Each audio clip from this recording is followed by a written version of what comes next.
Now, Respawn, we've got a lot to get through this week. So can I Yo. make one suggestion for you at this point in time to help me help you? Actually, no, help you help me. It's a mutual aid You society. said a lot of words. Okay, Just you're now. going to help me this week and not swear so that I can just put out the podcast without any, well, not without any editing, but with very minimal editing. Sir, you keep coming at me. I've been pretty good lately, bro. I No, feel no, like I'm being targeted. No, I'm just saying, can we get all the... Use your words. Yeah, that's what I'm thinking. Yeah, I need to tell you in the way that... Just get all the swearing out of the way now. I think I'm all right. You sure? I don't think I have anything to be upset about this week. I mean, I did all my ranting before, and nothing's really changed. Has And nothing nothing's to do really with come it. of it, yeah, so... Yeah. Oh, good. Wait, what do you mean nothing's come of it? The ranting. Oh, the ranting makes me feel better. It makes you feel better, but it was fruitless. I don't think it was. Let's be honest, there was no validity to it. Oh, you are... Welcome to Two Titans and a Hunter, a Destiny 2 podcast. Dedicated in bringing you all the latest information, news, and opinions. This is the best show for new and veteran Guardians alike, where we share tips, tricks, and tools to help you succeed and enjoy playing even more. So with all that said, let me hand you over to your hosts, the Triumph Hunting Titan Nitedemon, the pink-panted pansy Peroty, and your Hunter Master Ranger, Mr. No One Respawns in Real Life! Yeah, regardless of that, your friend's complaining. Have you got any complaints this week? Off the top of my head, good. I don't think No. I do. Good. So we can continue without any swearing and things. Yes? Well, yeah. Bro, why am I being targeted today? You're being targeted every day because you can't get through a sentence without swearing. He's made a very simple request. That's not true. The last couple episodes I did really well when he was, You haven't made it through this far in this episode without swearing. No, because we're not into the show yet. We could be. Craig said he was recording, so yeah, that don't matter though. Craig's it's all. oh my god, that's okay. You know what? You know one thing that did surprise me and kind of upset me, but more surprised than anything. Bungie literally disabled all heavy grenade launchers. Just like, oh, these might be bugged, but we're just gonna disable all of them. Should we save that for the show? Should we talk about that when we actually get into the show? Sure, yeah. Okay. So welcome to the show, everybody. I am your British host, Nitedemon. Come back from family stuff. I bring with me the Peroty of all the knowledge and the Respawn of all the anger. We are here to give you all the Destiny information that we have gathered over the last week, I guess, and relay it back to you in a way that you can understand better than I can understand. That's the goal. That's the dream. Exactly.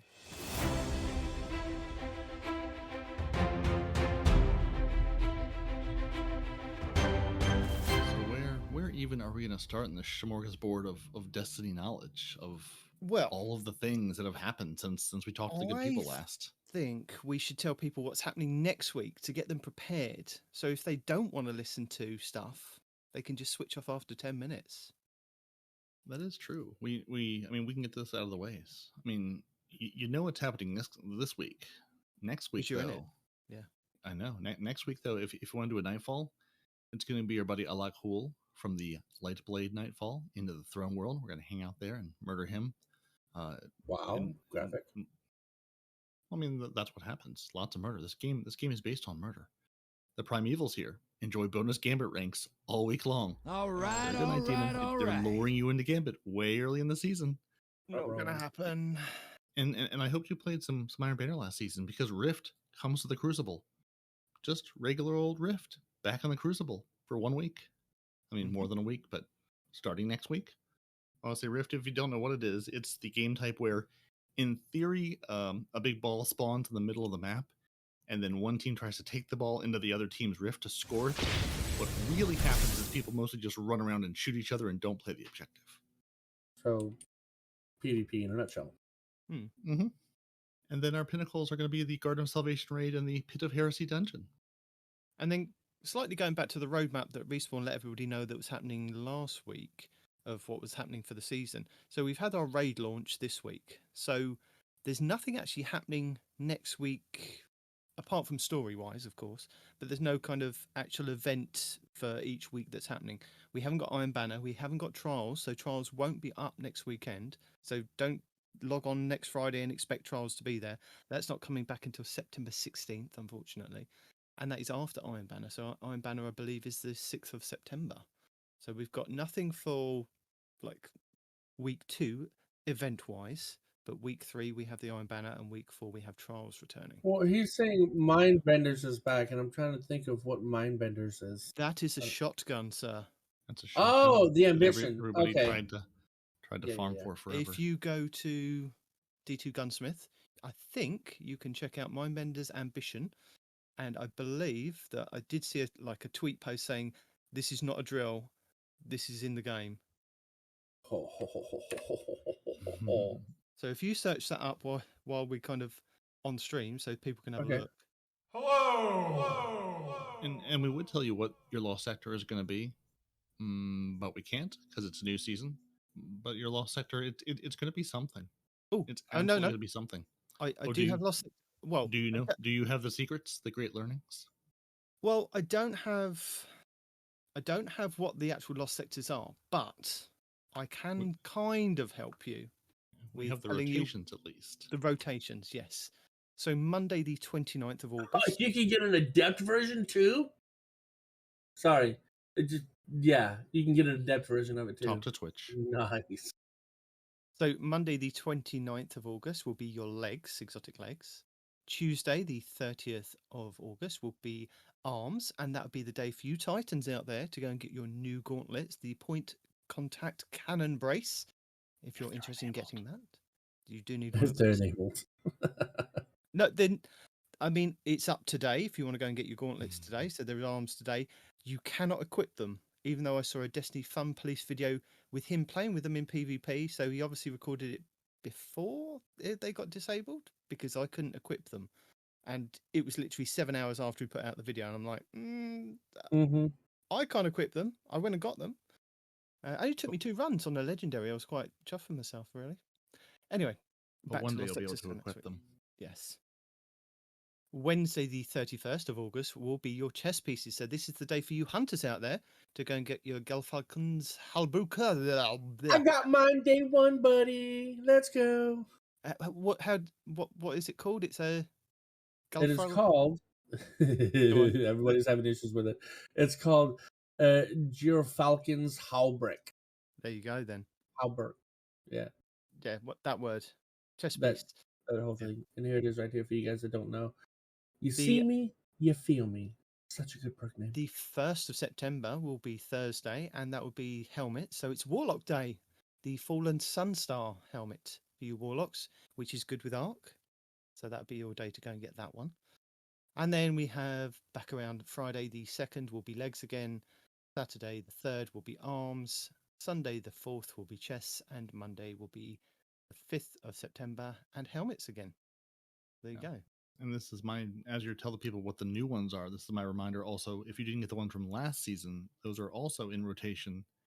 And they will be available as you run these lost sectors. You can get the armor pieces from last season you may not have gotten because you just put it off, didn't want to, or said, I'll get around to that eventually, and eventually is today. So Respawn's chess piece is Falcon's Halberg. His exotic perk is See Me, Feel Me. Your weapons gain a bonus to damage briefly after you emerge from being invisible. When you are invisible and defeat a combatant using a finisher, you and your nearby allies gain a reserve overshield and improve class ability regen. These reserve overshields can be deployed using a class ability. And I have a nifty little video from Cool Guy going over its good uses in PvP and PvE. For boss DPS especially. No, this is like in the Crucible, like 2-tapping Guardians. Yeah. You are I OP. was gonna say, what do you mean PvE? Who cares about PvE? You can become out from invisibility and get extra damage. PvP done. Yeah. Yeah, but no, people are using this as a new way to get higher tiers of boss damage, because this can be used on any subclass for Hunter. So any of our subclasses where we do high DPS, you can dodge to go invis or somehow proc your invisibility, and as soon as you come out, now you have the extra damage to pop the super or Are pop you weapon damage or whatever. sure about that? Because I'm sure Cool Guy in his video says it's exclusively for the Void Hunter. No, Because you might not be telling people the wrong thing. exclusively for the Void Hunters. I mean, don't you need? He says Void it's to be exclusively for the Void Hunter because the Void Hunter can easily go invis. But I could put this on a Solar Hunter and have another Hunter make me go invis, and it still procs it. It's just, and Rat King procs it too on any subclass. Okay, so it's based on the invisibility, not necessarily what you're playing as. If Correct. there's a way to go invisible as a hunter, you can take advantage of this perk. Correct. Fair enough. So watch for groups of people running this in trials and it becoming very irritating. Oh, with Rat King. Yeah. Rat King, shotguns, sniper rifles, doesn't even matter. Anything in the game. Right. Indeed. Anyway, So you continue. warlocks, you have a lovely helmet, the Fallen Sunstar, and its exotic perk is Ionic Conductor. Ionic traces you create move faster and grant you additional ability energy. Nearby allies also gain ability energy when you collect Ionic traces. And that one's a pretty good one for PvP and PvE. And then finally our Titans. We have the Point Contact Cannon Brace, exotic gauntlets, and these are Hammers of the Gods. Defeating targets with your Thunderclap melee restores your melee energy. Targets near you when you are thunderclapping suffer lightning strikes, becoming amplified, increasing the range of these lightning strikes. Now that's your One Punch Man thing, right? Sort of, yes.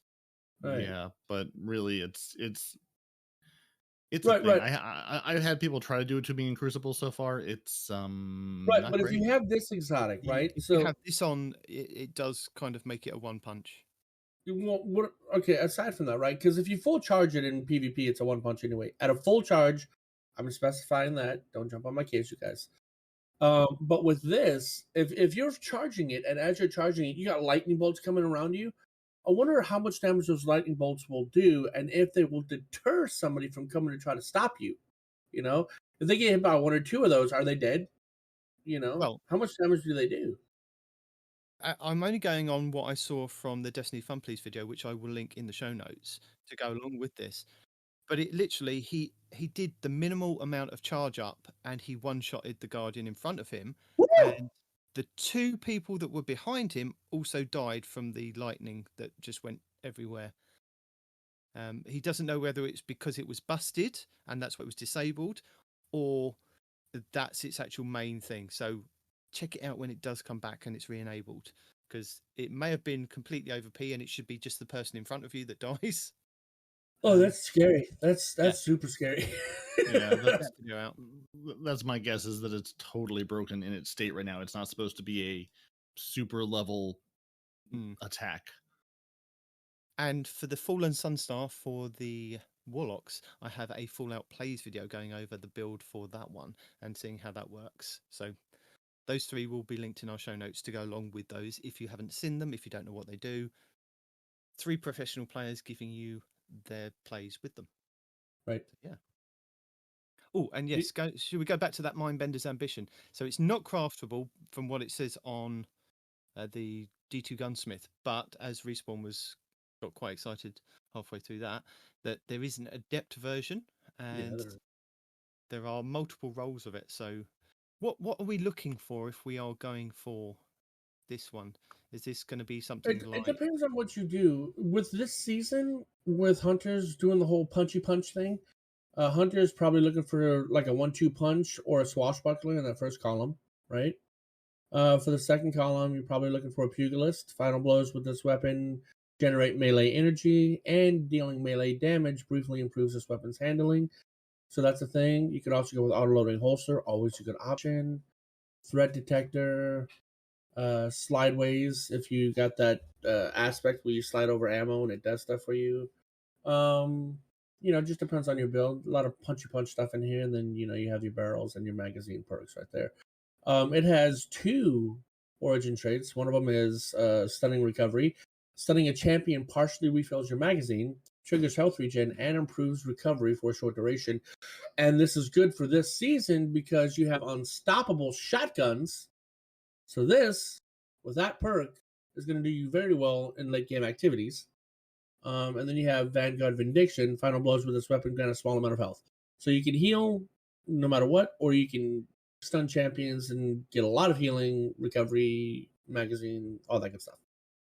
So, yeah, but at the bottom of it, I think this is why they said it might have been craftable, because it says to apply the enhanced version of a perk. Click said perk in the area with the picture of the weapon. So, would it say that if it wasn't craftable? The adept ones have the enhanced perks on them, or the adept Yes. perks. So maybe I'm Yeah. assuming because it's adept, that's why it's saying that. Well, even if you go to the non-adept version, Mindbenders, it says the same thing. Could have just That's copy what, and pasted that's the only reason, because I was looking to see. Because I've never been on this website before, right? So I was looking everywhere to find out where it says it's craftable, and I couldn't see it. I can only assume that this paragraph right here is what makes it craftable? Question mark? No, I think it isn't craftable, but it's random rolls of it as well. But Yeah. what it looks like, they have taken Rampage away from the final column, because the old version that you could get to drop had Rampage, had Quick Yes, it Draw, did. Yep. Moving Target, and Auto-Loading Holster. But Auto-Loading Holster has been moved to the second to last column, along with the Threat Detector and Snapshot. So, yeah. Yeah, but in lieu of Rampage, you get Swashbuckler, which arguably you can activate faster, right? Especially with all the punchy titans out there. And then it also comes for Incandescent. For those of you still rocking your solar builds and you want Incandescent, you got the option to have it on the shotgun too. Yep. Yeah. So that could possibly be the Nightfall weapon that's up next week. Is that what we're thinking? I'm thinking, yeah. And for those of you that don't know, the shotgun not only is pretty good perk wise, but you can't really see it in this picture. But these little runes right here, these runes cover the entire gun, and they glow. They do. It's so pretty. Arguably one of the prettiest shotguns in the game. Let's just say that it was so OP at one point in Destiny that Bungie decided to give everybody in the game a roll of it without having to do anything. It was just part of a quest to, I think it was like at the end of the season, it was the Moments of Triumph, and everybody went and visited Zavala, and he just gave everybody a Mindbender's ambition. If you left it there for a good couple of weeks, it kept re-rolling itself, so you got a different roll from everybody else. But everybody had the chance to pick one up way back when, before it got sunset, and now it's back. And yes, change. And it was a monster in PvP when it had its time in the sun. Yeah, too. so if you like shotguns, check that one out. If you can do a Nightfall next week, give it a try. So, talking about stuff for next week, should we talk about challenges? Because I do like to tell people the challenges are back, Respawn. So how many Gambit challenges are there? Because Gambit Gambit is the double XP thing next week. Basically, I don't have a choice. I know. You love to listen to the challenges. You get to the end of like the 10 weeks and you go, yes, thank God he's finished telling us challenges. That's not because I like listening to him. It's because it's over. That's where the relief comes from. And that's your reward for listening for all these weeks. So how many Gambit challenges are there? Tell me all the Gambit challenges. Because they've definitely synced those up, right? Well, I'm going to tell you week 1 challenges. So if you haven't jumped into Destiny this week, this is what you need to do for this week's challenges. Because you may be late to the party. You may be like, what's this new season about? What do I need to do? So this is what the week 1 challenges are. And don't forget, you can do week 1 challenges at any time. Triumph number 1 is Successful Expedition. Obtain Plunder Umbral Energy from bonus chests in Expedition. And its treasure chest unlocked is 1, I guess. And Plunder Umbral Energy is 3. And that will give you Repute and Challenge XP. And the Repute's what you need this season to unlock the levels on the new thing sitting in the helm. That's not the crown. That's the new place you go to unlock all the levels of the new activities. Map thingy. Yeah, I can't think of what it's called. It's Repute's what you're looking for those. It's the map thingy in the helm. Yeah. Pretty The- spot on. I like it. Antiquarian 1. Return the first relic to the helm. Also defeat combatants on Europa. Defeating combatants with a fusion rifle will award bonus progress. So 1 relic placed and 200 combatants, please. And that will give you more repute and challenge XP plus. Let me And the let me tip- interject something right here. I don't know if you've got it for this week, but I think it's important for everyone to know about. Squirrel! If Where you the go to the table is? crafting table, if you go to the crafting table and you're looking at it dead on, slightly to the left, you should have a blue icon there. That's another mission. Now you're confusing people. People have just come into the game. They're telling us about challenges. What is a crafting table? Where is this in the helm? He's gone off on a random tangent. Explain okay. yourself, boy. Okay, so the crafting table is. Let me pull up my map. God dang it. Is So it if right you go left? to Behind Sabathun's Throne World, and there's something called the Enclave, right? And the Enclave That is was where just you in the can helm. craft weapons. Look, I'm just saying it because it was in my mind and I didn't know if you had it in your notes and you reminded me of it. All right, but freaking, you want to finish your challenges? Finish your challenges, and I'll go after that. No, It's fine. no. We love squirrel moments. Squirrel Continual squirrel moments. So anything. So when you go to the Enclave, if you have access to it, that's where you can craft all the craftable weapons. And for those like PP Pipe that didn't know what a craftable weapon was, in the game, if you have a weapon with a red bar, you can extract a red border. Sorry, you can extract a what's the word for it? A pattern, right? Like a blueprint from it. And from that point forward, once you have enough of these patterns and blueprints, you can begin to craft that weapon for yourself with your own custom perks, right? And there's this big old device machine in the Enclave designed to do exactly that. Well, now, since It's the a real beginning of fancy this, table. with a big pendulum on top, it's pretty cool. So since the beginning of this season, so right after Arc 3.0 drop, if you go there now, you'll get a chance to get 2 really good weapons and their patterns for free, right? The first one is the new auto rifle, which I had on me until a few minutes ago. The Amit Second one, AR4. Thank you. Yes, the Amit AR4. It's a really good auto rifle. It's really stable. You get a good pool of perks on it. I liked it a lot, right? And it's solar. No. Yes, it's Yeah, solar. it's solar. Yeah. Yeah, And it's it's a really good auto 450 rifle. RPM, so it's in the middle of the fast firing range. Exactly. So with this gun, right, what happens is they give it to you as a red border. They say, hey, go complete this red border and then come back. You do that. They give you another version of this auto rifle with a different roll. So already off the bat, you got 2 good chances to get a good roll of this auto rifle off the bat. And they say, hey, go complete this red border weapon. And you do that. And then they give you a fusion rifle. Now, what's important about this fusion rifle is a linear fusion rifle in the heavy slot, and it's a void linear fusion rifle in the heavy slot. The only other one we have of this archetype that's not Sunset, you can only get from trials. No. Reed's Regret is stasis, not void. You're talking about the threaded needle. Threaded needle. And you. I think that'd probably just be a well drop or from Yeah, But Reed's vendor Regret's the or- trials ones, and that's a stasis linear. yes. It is a stasis, but like it had the best roll you could get on a linear last season. Okay. Well, this one, it's a void, and not only can it get Reed's Regret's roll, you can actually get a better roll than Reed's Regret. So it's Reed's Regret 2.0, you know, So or what Reed's role Regret are you Plus. looking for? Or It is, depends on your play style.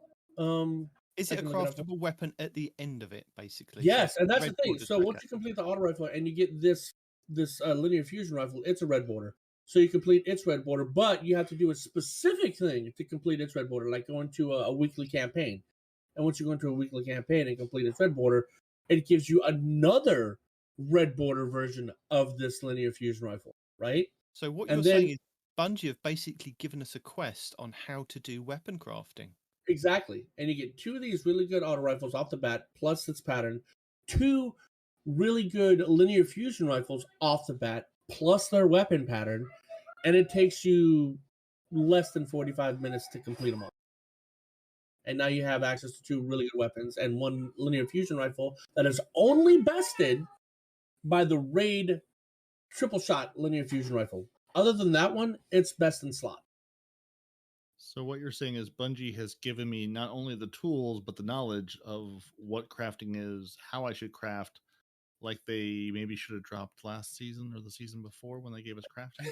You But would now, think but so. now they've explained it to all of us, which I'm of the opinion better late than never, but this really did feel like oh, hey, this is what you should have told me beforehand. And I'm actually glad you pointed it out because I did not see any indication of this anywhere.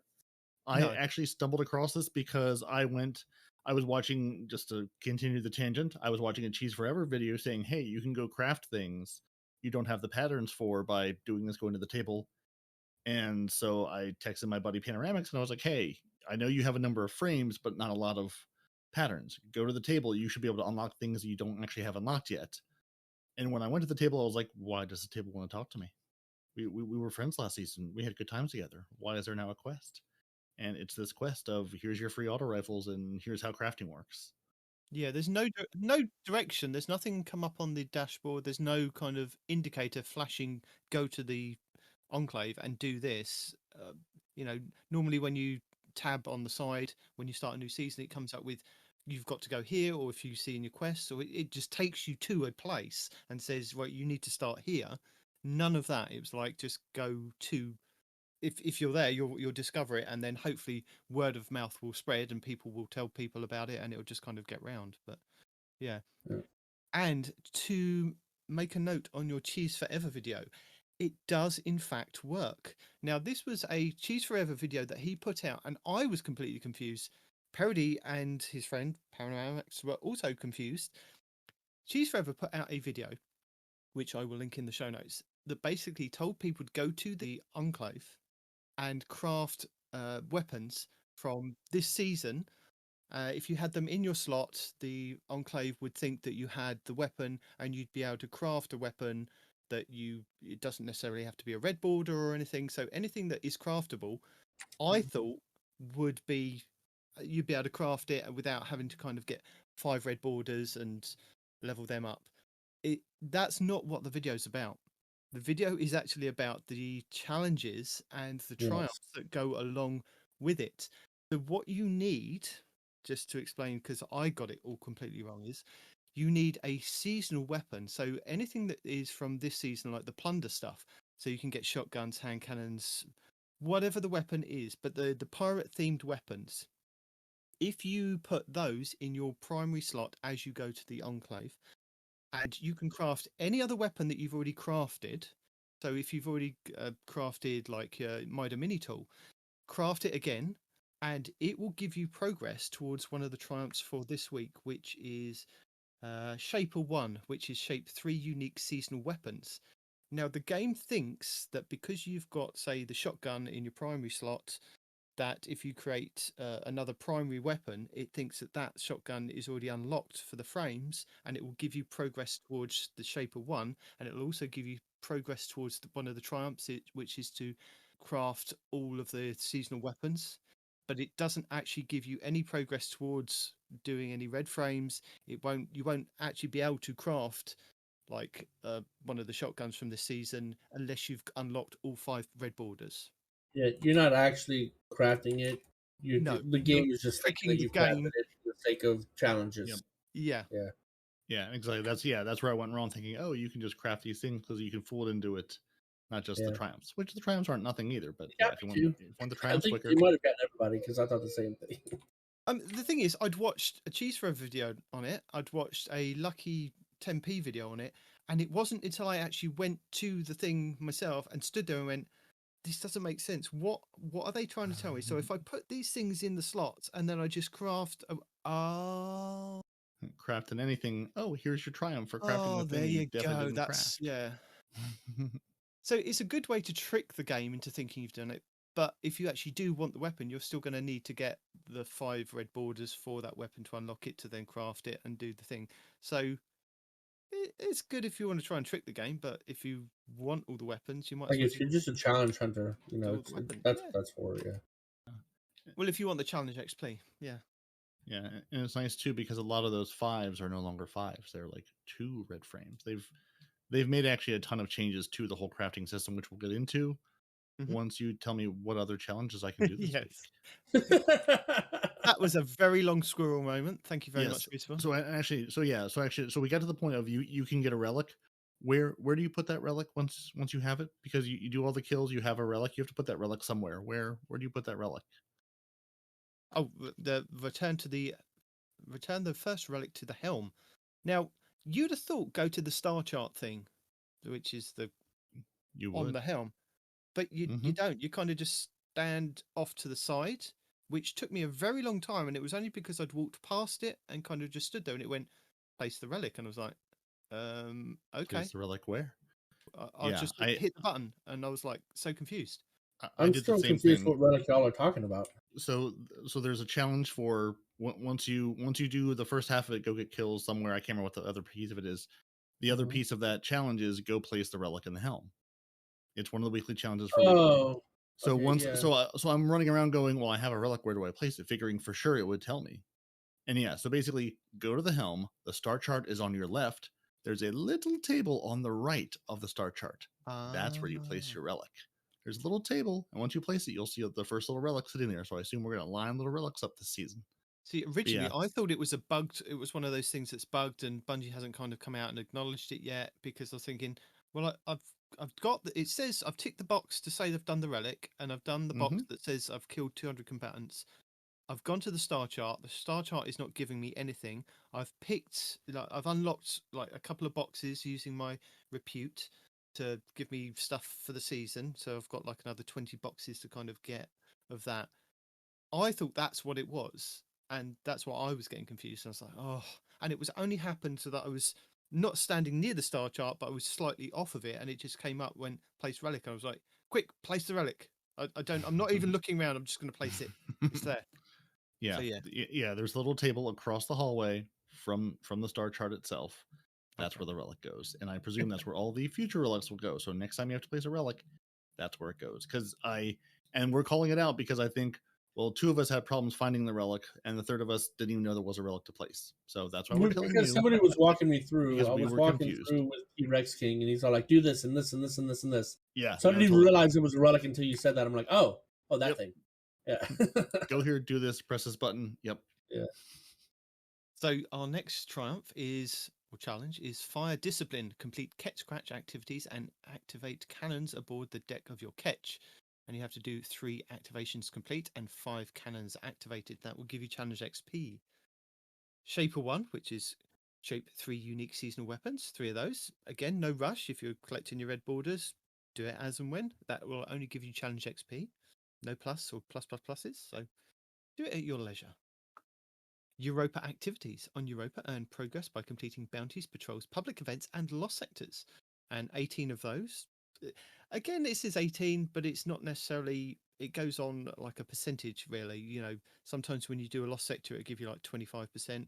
If you do a public event, it'll give you like 10%. If you do a heroic one, it'll give you like 15%. I don't know the actual percentages. I'm just giving you a rough estimate. But it says do about 18 of those. Do it till it says it's done. Yeah, do And it till it says done. Yeah, Bunker 15 is in the Lost Sector rotation for the season because that was the first one I did. Like what I think day 1. So Bunker 15 super easy to do. So running through those with my little Android buddies, good times. Good. And that will give you challenge XP plus and some bright dust. Bright dust. Taking all challenges, complete weekly playlist challenges. And that was 3 of those, please. That will be challenge XP plus and some more bright dust. Long range calibration. Calibrate long range weapons, pulse rifles, bows, trace rifles on Europa. And bonus progress in lost sectors. And that'll be 100 of those. Challenge XP plus and some bright dust.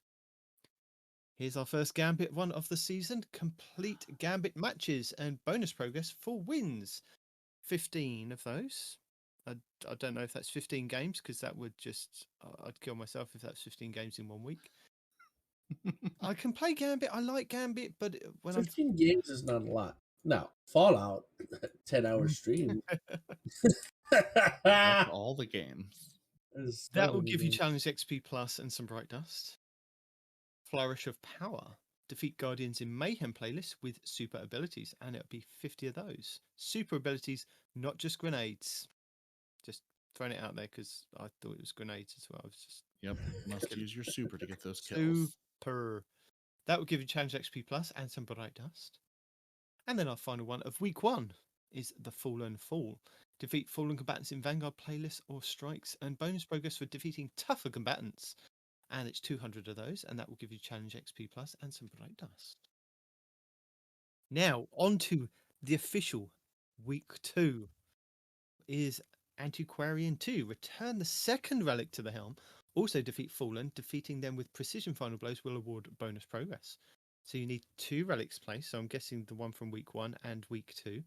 And 250 fallen. That will give you repute and challenge XP plus. Expert Expedition 1. Complete expeditions and gather treasures in the treasure hole. 3 of those and 25 treasures. And that will give you more repute and challenge XP. Seeker's Cache 1. Complete bounties from the star chart or on Nessus, Cosmodrome or Europa. Also decipher small treasure beacon available in the star chart in the helm.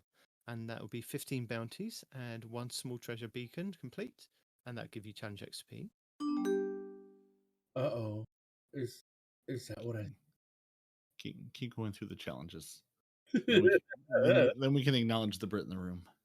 Fusillade. The other one. Yeah. Fusillade. Hit targets with submachine guns, defeating combatants in Catch Crash, and defeating guardians will award bonus progress, and that will be 200 SMG kills, and that will give you challenge XP. Cosmodrome activities. In the Cosmodrome, earn bonus progress by completing bounties, patrols, public events, and lost sectors, and that give you challenge XP plus and some bright dust. Lost in Legend. Complete a lost sector on Legend or higher. Just one of those. Challenge XP plus and some bright dust. Close range calibration. Complete close range weapons, sidearms, submachine guns, shotguns, glaives, and swords in the Cosmodrome and bonus progress for rapidly defeating combatants. And that's 200 of those. With challenge XP plus as your reward and some bright dust. Oh, play Gambit.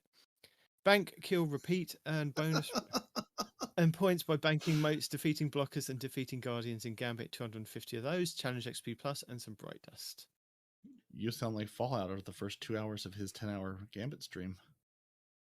Just play Gambit. We don't care why. We don't care how. Just do it.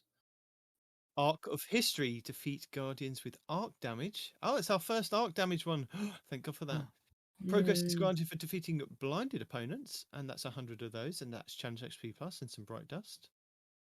Anti-Cabal Sweep. Defeat Cabal combatants in Vanguard playlists or strikes, and bonus progress for defeating tougher combatants, and it's 200 of the Cabal, please, and challenge XP plus and bright dust will be your reward. So that's your challenges for week 2. So they actually gave us a Gambit challenge and an arc challenge. That's fancy. It is. Considering how right now the burns are still void and Frosty Boys. Yeah, that was one thing that's really confusing this week, isn't it? That literally all the Catch Crash stuff is void and stasis. Like, go and play the new activity with void and stasis. You're like, but I've got to play with my solar stuff over here and the Leviathan. Right. And Stasis it makes still sense. is. Don't you come at me with your stasis makes sense. No, I'm curious. How, sir, does the stasis Welcome make to the sense? show, Mr. Notarf. Nice to have you back. Thank you. Aramis. What is the power Aramis actually my God. Look, The darkness. wield? Getting stuck on ice Stasis. for like the last 4 years. Took Stay Frosty to heart. Really, really to heart. Look, I don't care about your logic with stasis being that. Okay, if it's that, give us stasis and arc bounties. Why is it void? Give me the logic on the void then. Go on, Mr. Smartass, coming here, dropping your lore knowledge. I like void. No, That's nothing to do with you. You're not in charge of it. You just. Because To be fair, those two together, and they will always stay together. They're always friends. They're like, listen, we wrote the code. It's there. We're not touching it. I played with Arc. I played with Arc. So no, Void. I played with Void, and then I played with Solar, and I went straight back to Void again. Okay, you're doing it wrong. Have you Well, played? no, have you played with warlock. Arc yet? You're a warlock, right? I think that's why. He's a warlock. That was you. No, pretty sure I wasn't a warlock. To be fair, originally I am an OG Arc fan. always was, always will be. Then Ark took a nosedive. I have managed to get online this morning after my computer went, I don't want to play anymore. And thanks to Peroty, who gave me some massive amounts of help and a factory reset later and a re-download of everything, including 96.4 gigabytes of Destiny. That's it. Those are rookie numbers, sir. The I got- entire. Did you I got download 4 everything? Because terabytes it's of all free. games, bro. Did you go to the Epic Store? Did you get everything for free this week? Do you have every single expansion? Actually, explain that. Explain that, No, because a lot of people don't know that. We'll get to that later. We'll get there. We have a whole showcase recap, which really, by the time we tell people, most of it will be moot point. But there's some goodness there. How is everyone anyway? How is you? Are you back to give us some more lore? Are you dropping in to give us some lore nuggets? Or I am. Or you just are you just coming to talk? Or are you just here to gloat? With us? Gloat. I have a pooter. I have a pooter. Well, can I just finish telling people stuff about next week? Because we've already mean, had one you own the squirrel show, moment. So Well, we had one squirrel moment which led us off down a dark path for a very long time, but we only just managed to get back to, and now squirrel moment number 2 has arrived to like completely derail the show. So Only number 2. well, the first one went on for a long time. Trust me. It was a good tangent, but It was a good tangent. I'm not saying it wasn't a good tangent. It will still make it into the show, but it was still a tangent from what we discussed that we were going to do straight away. So what else happens next week, and then we can tell people the lore about next week and the weeks beyond, or maybe 6 weeks in the past. It's hard to say. Well, I want to tell people what they can actually use that bright dust that they keep giving us in challenges and doing through bounties and things. What they can actually use it for next week in the Eververse. most importantly, speaking of Eververse, it's not a tangent. It's the same thing you're talking about. Nope. If you Yeah, guys it's not a like the tangent. Fortnite armor, but don't want to spend silver, every single piece will be available for Bright Dust. There's Not at the Fortnite same armor time, in but Eververse. it will be available. And more importantly, did you buy your corporate sponsorship ornament for your sweet business this week? Because if you're not buying that, I don't know what you're doing. It pairs beautifully with the Dusk and Dawn shader. It was meant for me. It was perfect. They made it for you, Peroty. I know. That's what I'm saying. Yeah. Now, Nitedemon, what can I buy next week? Now that Well- I've spent my money, my Bright Dust money is this week. What's next week to tantalize my Bright Dust holdings? Well, from the 30th of August, the Bright Dust, the Eververse will be rotated out and there will be some new stuff to get.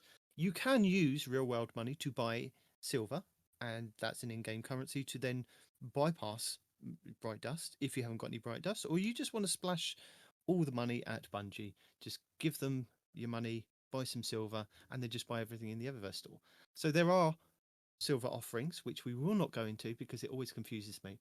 But I will tell you what is available next week for Bright Dust. And regardless of what other hosts that have come on here and told you, Mr. Gator, you do not need your concentrated matter gems. You do not need your glimmer shards, and you do not need your scavenger's boons. Do not waste your Bright Dust on them. There are mods that you can attach to your ghost. When you look at your ghost, there are things that you can unlock once you get there. If you're already there, well done, good for you. You can then unlock them and then get like extra glimmer. You can get shards. You can get upgrade modules from playing various different game modes. You do not need to waste your Bright Dust on that. But what you could waste your Bright Dust on is fabulous emotes. We have an exotic emote next week called Rising Dawn. That will be for 3,250 Bright Dust. See, this is why you don't need to waste 250 on these other things, because you need to save up like 3,000 of this stuff to buy the exotic emotes and things. Yeah. True. You have the Firebreaker shell, which is your exotic ghost shell, which looks pretty cool. That's 2,850 Bright Dust. We have the Thumbs Down projection for your ghost. If you want a projection on your ghost, that's 1,500. We have the Opossumate. That's a shader. It's a legendary shader for 300 Bright Dust. You didn't even try to makes you say look the like name. an opossum. Yeah, it's a possum, yeah. Apostmatism.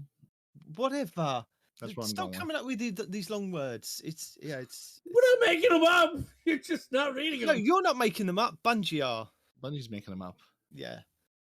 We have another exotic emote, which is Playground Ride for 3,250 bright dust. Wait, now is that playground or plague ground? Because those are very different things, and we don't need clarification. Playground. Playground. Okay, No, so it's like not a a swing and a plague seesaw, and not like bird masks and death. Okay, got it. No. You can have the M3-D1 shell, exotic ghost shell. That will be for 2,850 bright dust. The Cosmos Starling, exotic sparrow. That will be for 2,500 bright dust. The Redline Torpedo, exotic ship, 2,000 bright dust. The 9 Days Nights Hunter Ornament for your Knucklehead Radar, which will be 1,500 bright dust. The ornament for the Syntheseps for the Titans, the Photodrolic Actuators, that would be 1,500 bright dust. And for the Warlocks, the Ley Striders for the Lunafaction Boots, again, 1,500 bright dust.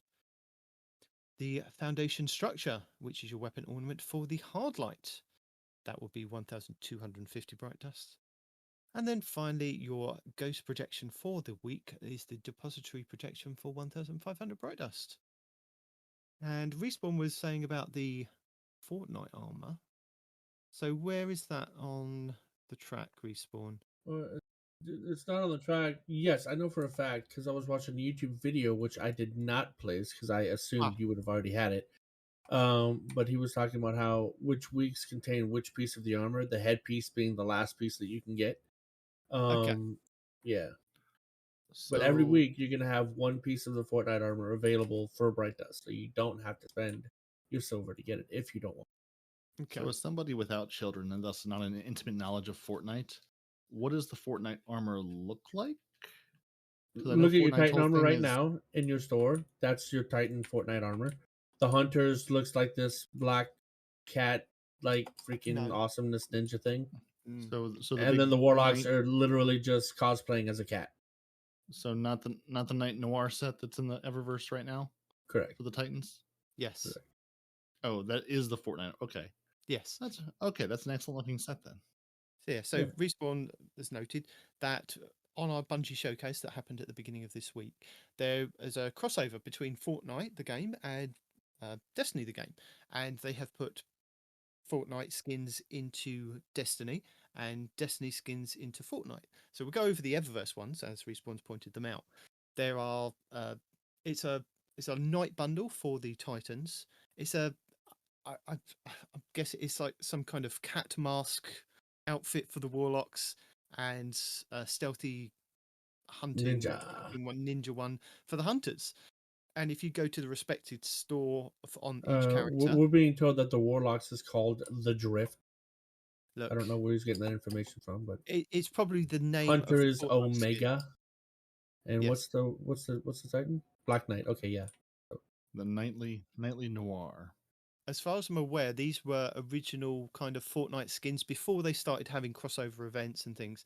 They did make their own skins and make up their own armor for their various different characters. So these are kind of some of the OG ones that are available in, I don't know what season it was in Fortnite, but they've crossed them over and made them relevant for each character in Destiny. So I believe, as Respawn was saying, yes, we have week 4, which will be your gauntlets. So if you want to spend your bright dust on your gauntlets, 1,500. Oh, it's gone up. No, sorry, 1,600 bright dust per piece. Week 6 will be your boots. Week 8 will be your class items. Jumping to week 12 will be your chest pieces. And then finally, week 14, which will be all the way in November. Wow. That will be your helmets. So if you don't want to spend real world money, your silver, although it is on offer this week, if you wanted to get them this week, I think it's 1,200 silver, which still works out to be more than like $10. No, it's 1,500. It's 1,500. And Okay. they say they're actually giving you a discount, but I'm pretty sure it's always 1,500. I don't remember it ever being 2,000 for a bundle. So No, it is. It's a lot of money for a bundle. It's normally like 2,000 400. Well, or something. I usually spend like $15 if I want to get a package, and that's 1,500 bright dust. I don't remember. I mean, call me out if I'm wrong, but I don't remember it ever being Well, I mean, 2,000 bright dust. I mean, there's I'm there's sorry, a 2,000 silver. Sorry, my there's a bad. new Guardian pack right below it for 2,700 silver. So clearly they do the bundles however they feel like However they package them. feel. Yeah. I Yeah, don't know. actually, no. I think they've put the price up. Normally, Yeah, no, they I'm have. sure. Yeah, normally each item it costs 1,200 bright dust. They've actually Mhm. put it up to 1,600. So they've actually inflated the price of these things. In So inflation is in Destiny too. inflated, Ah! yeah, it's. I swear to you. Normally, when you buy a cosmetic piece, because it's normally 6,000 for a Yeah. total package each week. If you want to get all the pieces, or yeah, for the season, it's normally 6,000 bright dust in total for all 5 pieces. They've actually put it up to 1,600 per piece of bright dust, which now takes it to 8,000. Silver. No, I'm Right. talking about bright dust. Oh, you talking about bright dust? Oh, I am talking about bright dust, but the silver cost of each item looks like it's 2,000 silver. Yeah, it used to be 1,500. now I'm they've almost positive it completely used to be confused 1,500. everyone. So Yeah. yeah, they've put the prices up. Inflation in Destiny. knew? No. So what you're saying is you should have your bank of 57,000 bright dust stored up, so then you're ready to buy anything that comes your way. Yes. Supposedly, yeah. I've spent nothing except the corporate sponsorship, like it all last season. I've just Yeah. been hoarding bright dust, and then I got the That's large good. pile. You gotta get that. So I'm ready. I'm ready to run the market. Let's go. So yeah, that's everything. I know it's taken us an hour to get here, but that's everything for next week. Yes, I had no idea. I really like that Nightly Noir armor. I had no idea it was Fortnite armor. Again, my experience with Fortnite being slim and none. Mhm. I was Mine like, is that's also good. that's a really good looking armor set. It's good to know. No, I only so know what? about it because somebody posted in our chat about it and showed all 3 of them, and they were talking about how it's Fortnite on. I'm like, oh, Yeah. look at So that. I what I was really like, need to know is where's my Fall Guys crossover? Because coming in September, I can be a Destiny character in Fall Guys as part of the Epic Store thing. you know what? Where's Nobody's where's putting Cade where's 6 in. I where's looked my into that. I looked where's into my that Fall in Guy Fortnite, thing? and nobody's got Cade 6. Nobody. Yeah. You got Zavala doing Kamehamehas, but you can't put a Cade 6 in there. That's Nathan Fillion says no. Yeah, as we're kind of talking about it, at this very point in time, and I did check with my son who plays Fortnite quite regularly, there is no timer on these at the moment. Normally apparently they put a countdown timer when these skins are going out of the Fortnite store.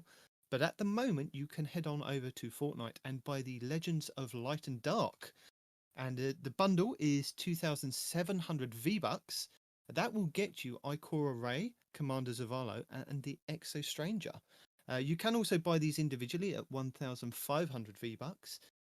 And in the bundle, you get the characters, and I think you get the ghosts along with them. And their ghosts, you can get. They actually, if you inspect them, they actually give you the names of their ghosts as well. So for Commander Zavala is Taj. For Ikora Ray, it is off. Help me with this one, Arf. Ophicus. Is it Ophicus? Efficus. Okay, Ophicus. And then we actually get the name of the Exo Strangers floaty fish thing called Puka. I know they talked about it in the Bungie showcase afterwards, but it was when it was released on Fortnite. You go to the character inspection screen. I was like, oh, this is interesting. This is something I haven't Bungie haven't officially said the names. I think they have of Ikora and Commander Zavala before. But yeah, and also as part of the Legend of Light and Dark, you can also buy a gear bundle as well. That is 1,800. That gets you a sparrow, and you can either have, I think it's 2 different colors, a black or a red sparrow. You get the Investigate emote, which is your ghost puts out a little light and kind of does its little clickety click and inspects as an emote. You have the Lament, Crown Splitter, and Black Talon. They can be your like pickaxes in Fortnite, and you can buy those individually. That would be 800, and the Sparrow is 800 as well. So yeah, that's all available now as we speak in Fortnite.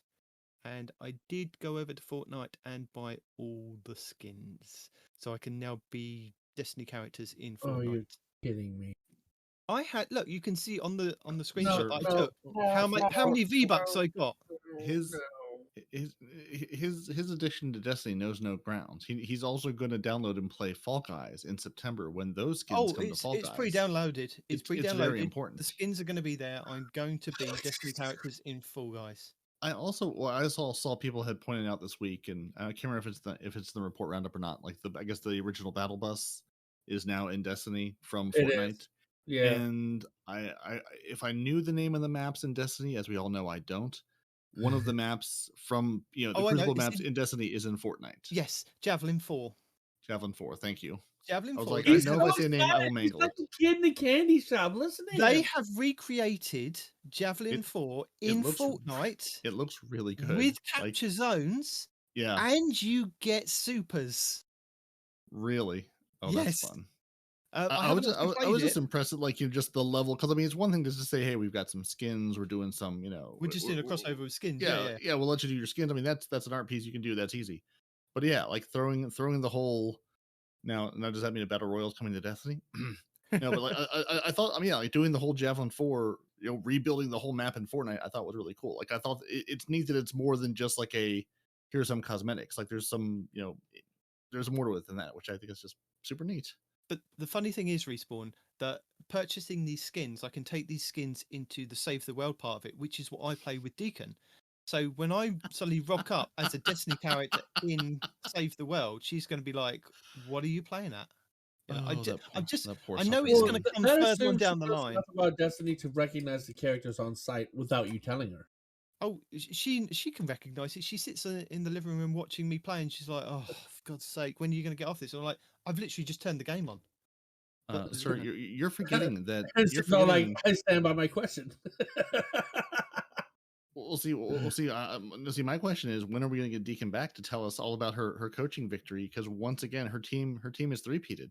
She was last year in episode 164. You have to respect Moople's process, featuring Deacon 1606. And she told us all about her That's coaching a different prowess. We're going off on now. Well, it's all related. I mean, people love Deacon. They love Deacon. What can I say? So, I mean, when is Deacon going to come back and tell us all about her team's three-peat of the world's first? There's no comment. I think she's exhausted from the raid race that happened literally last night. It is a lot of excitement, and probably fairly late there, because what time it kicked off? 1 p.m. Pacific. So I mean, kicked off late there. So yeah, she was up all night with her team. So it's good to coaching, screaming. I guess. Yeah, no. That's all. We need one more win now. That was a completely different raid race. No. But yeah, what we were talking about Fortnite. Yes, the battle bus is in the Elixir Quarter. If you go to, when you can go to the helm and you can select to go to the Elixir Quarter to speak to Spider, the battle bus is outside against the wall. So some people take that seriously, like T-Rex King and I think AZ was with me. Like, bro, look at this! Look at this! Look at this! I'm like, what am I looking at? The bus! Yeah, they took a picture and they kind of did a green circle around it, and I was like, I'm like, okay, it's a bus. I'm like, it's the bus from Fortnite. I'm like, oh, dude, I've never. Well, I think it's made to. It's an Elixir I did the exact same thing. Yeah, I did the same thing because I saw the picture and I was like, with the circle, and I was like, it's a busted bus. What am I meant to get from this? I was like, I'm going to need some context. Yeah, the context is it's part of the crossover. I am old. I am out of touch. I do not understand what you kids are going on about. Well, I know about Fortnite because like some of the streamers that play Destiny would swap over to Fortnite every now and then. But it's like, well, yeah, I mean, I know of its existence. As soon as somebody gets shot, they build a 4-story mansion to try to hide. I'm like, dude, what is this? Is this a first-person shooter? No, it's a battle royale. I'm like, okay, still, it's a battle royale. Why are you building mansions every time you get shot? What the hell is this? So, battle royale in Destiny when? When can I go 1v1 against Shax? Come on, never.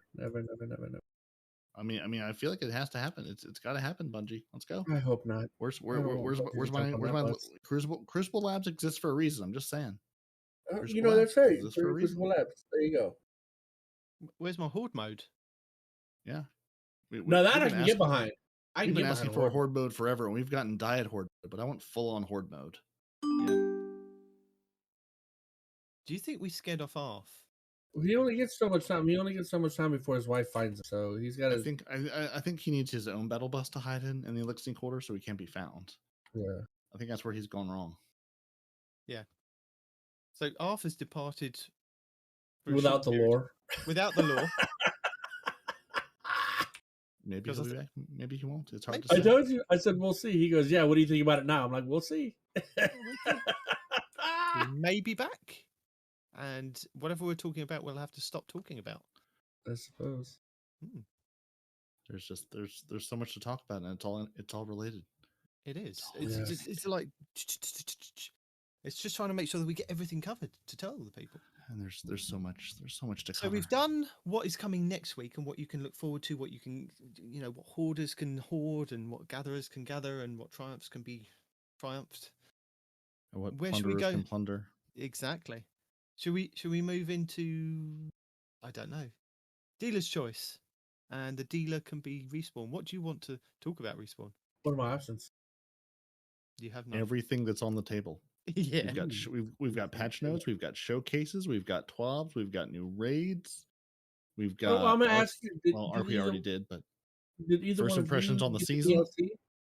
Either one of you pre-order the DLC? Immediately. How do you like the gun? That's what I want It's to know. it's amazing. It may be so my new good. very favorite auto rifle. So Lightfall, if you pre-order Lightfall, which I did because I'm going to buy it anyway, and they were like, here's one version, just go buy it, so I didn't have to make 18 choices. You get a new snazzy emblem that everyone's running around wearing, you get an emote, and you get a brand new auto rifle. Oh, I got an emblem? They I didn't even know. maybe have already disabled, or there was some issue with that I saw. The auto rifle? No, I'm using it right now, dude. It's still OP. The grenade launcher part of it, isn't it? Nope, I'm still using that too. No, in certain activities, I think raids and dungeons, it's Oh yes, that's right. Yeah, they turn it off on certain things. Yeah, so it's a Quicksilver Storm. It has the exotic perk Rocket Tracers. Landing multiple hits turns your next shot into a homing micro rocket. I took this thing into Bunker E15, and because it's also the season of anti-barrier, I could just anti-barrier the boss from my hidey hole with my auto rifle that shoots homing rockets. Has tracer rounds. It was a beautiful thing. It's all I've ever wanted. Even without the shield breaking, I actually want to test it, or I want to see somebody test it. These rockets do chunk damage to shields, dude. Like I was like, what? They do chunk damage out? to everything. It's wonderful. True. Like and you just fire it. You fire it at the target, and it just gives you rockets. And then you can sort of do a long press on the reload, and you can generate up to 3 grenades. It'll say like you'll get a little grenades prepped notifier, and you can swap it out, and then it's a single shot grenade launcher from your auto rifle. Yes. So 3 weapons in one. Let's cover this again, guys. For those of you that aren't paying attention and think we're blowing smoke, right? Delete all the rest of your weapons. You don't need them. It's a full auto rifle, right? 720 rounds per minute, 50 rounds in the magazine. Stability is 100. This thing is stable at ridiculous ranges that it should not be stable at, right? And then as long as you keep hitting a target, it doesn't even have to be like crit hits. Just as long as you're landing your shots, you see these little micro missiles come out of the side of your gun, tracking in. And each one, depending on the activity, does anywhere between 7 to 10 times the damage as one of your normal shots, right? And once you land enough of these mini rockets, aka 3, you get 3 grenades that you shoot out of the bottom of this thing like a noob tube, for those of you that played, Call of Duty, right? So yeah, it's a 3-in-1. It's amazing, and it's the best part about next season that isn't even here yet. Well, saying that, I mean, we, as we've spoken about, we had a Bungie showcase at the beginning of this week, just before the new season went live, and Lightfall, which is the new expansion, which is coming in February, which was a little bit of a surprise that they were going to stick to the timeline of February. And it was like we predicted a couple of weeks back when we were going through how many weeks that each season was going to be, seeing as we thought this season was going to be about 14 weeks. And then possibly if the next season was 14 weeks, that would end up on the 28th of February. And that will be the date that Lightfall drops for us. We were given a trailer of Lightfall. We were given a trailer of the current season and the raid that's just happened and Mhm. been completed. But yeah, Oh, Perry, tell us Sorry, about. Hazel. By the way, Hazel Tell us. lost. He did. He lost his bet, didn't he? He Bless did. him. Silly choices. So Peroty, tell us about how do I get this exotic weapon? Because I want Lightfall, but I don't have enough money to purchase or pre-order Lightfall. Can I get this weapon? Well, you're going to have to be tricky questions now, aren't you? Yeah, I didn't know there was a workaround. I had to do it the hard way. No, there's no workaround. I'm Oh, Yeah, okay. I'm saying for people that can't afford to suddenly just drop, is it $100 to get Yeah, the $100 pre-order the new on- expansion? On the new expansion of the season. Yeah. So the way you come at me, I was like, there's a way. There's some workaround way, or if you do this, and I was going to say no. There's no way. You have to buy the new thing to get the new thing. And I'm talking about like for the listeners that are like our younger listeners that that just need to go to their parents and say, look, can I buy this new expansion? It's not coming out for at least another 6 months. Yeah, Yep. it's being released at the end of February, February 28th, 2023 But you is the need to release buy date. it So before you've August got 31st. time. No, You- to get the auto rifle, you have to buy the expansion before August 31st. Really? Yeah. Is it not just a pre-order at any time? Yeah, you Where- have to pre-order Where does it before say August that? 31st. It said it in an email that I received from Bungie. Okie dokie. Let me go. Well, I don't Yeah. know. I'm not sure until you find that email if that's proof. Find the email. No, I will. All right, hold on. Let me just take it off stream right quick. Yeah. So there are. I mean, there are a couple editions of Lightfall. There's the super expansive $250 version with all the physical things that I'm going to assume they're already sold out of. That Okay. if you were going to buy it, you've already bought it. Let's be honest with ourselves. And then there's two separate editions. There's a standard edition of the Lightfall expansion, which is your new campaign with the legendary mode, the new darkness subclass Strand, Okay, new yeah, right destination of Neptune, your new raid, your new exotic gear, and more. Access to season 20, and you'll also get the exotic ghost and legendary emblem for the standard edition. And once I get to the annual pass edition, Respawn can tell you when you need to order this by. So the Lightfall Plus annual pass, which is basically all the new stuff I just said. With the annual pass, it gives you not just season 20, but 21, 22, and 23. So, an entire year of Destiny. The Quicksilver Storm exotic auto rifle, catalyst, and ornament. The Lightfall exotic sparrow, the Lightfall dungeon key, Rahul's secret stash ×4. So once per season, you'll get something from Rahul's secret stash, which is going to be 2 Ascendant alloys, 3 Ascendant shards, 1 exotic cipher, 5 upgrade modules, and 1 exotic cosmetic item. And your pre-order instant unlocks. So, if you pre-order it today until the 31st, we're going to say, Respawn will tell you in a moment. No, the 31st. You will get this until right now. You'll get the auto rifle, an exotic emote that is, you sort of just play with Strand in your hand. Looks like you're playing with Silly Putty. You get an exotic ghost and the legendary emblem. Yeah. The correction is, if you do it between now and August 31st, you get a 10% discount. That's what it was. A 10% discount for what? It says, as a special offer with the purchase of Collector's Edition before August 31st or while supplies last, receive a 10% discount code for a future Bungie store. Yeah, okay. So if you buy the $250 Collector's Edition, you get a code for a future thing. And if you are buying the Collector's Edition, pay attention because there's one PlayStation, Xbox, Steam, Epic Game Store, or for no game for $150 if you just want all the physical goods and services. Now the Lightfall plus the full year expansion was $100. I'm gonna guess the one without the expansion for just the season is $60, but I can't tell because I've purchased it, so it won't tell me anymore. Yeah. And then I mean, I was just asking because I could probably go and get it, but I'm just trying to save like money at the moment. Yeah. Again, you got until February to pre-order it. And anytime I pre-order it, I should get the weapon, the emblem.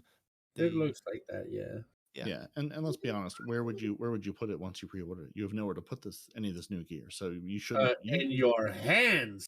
No, but he's talking about my vault space. He has no room in his hands. Come on now. Nitedemon is the only person who shouldn't pre-order because then he has to figure out where to put these new things.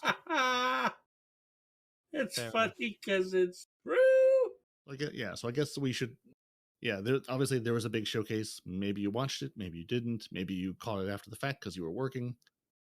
They showed us a lot, and we're not going to go over every last little thing. We're not going to break it down frame by frame, as I'm sure somebody out there has already done. But there were a couple things worth noting. For one, did anyone else, the moment we saw that big green character with the red bandana, think immediately Ninja Turtles?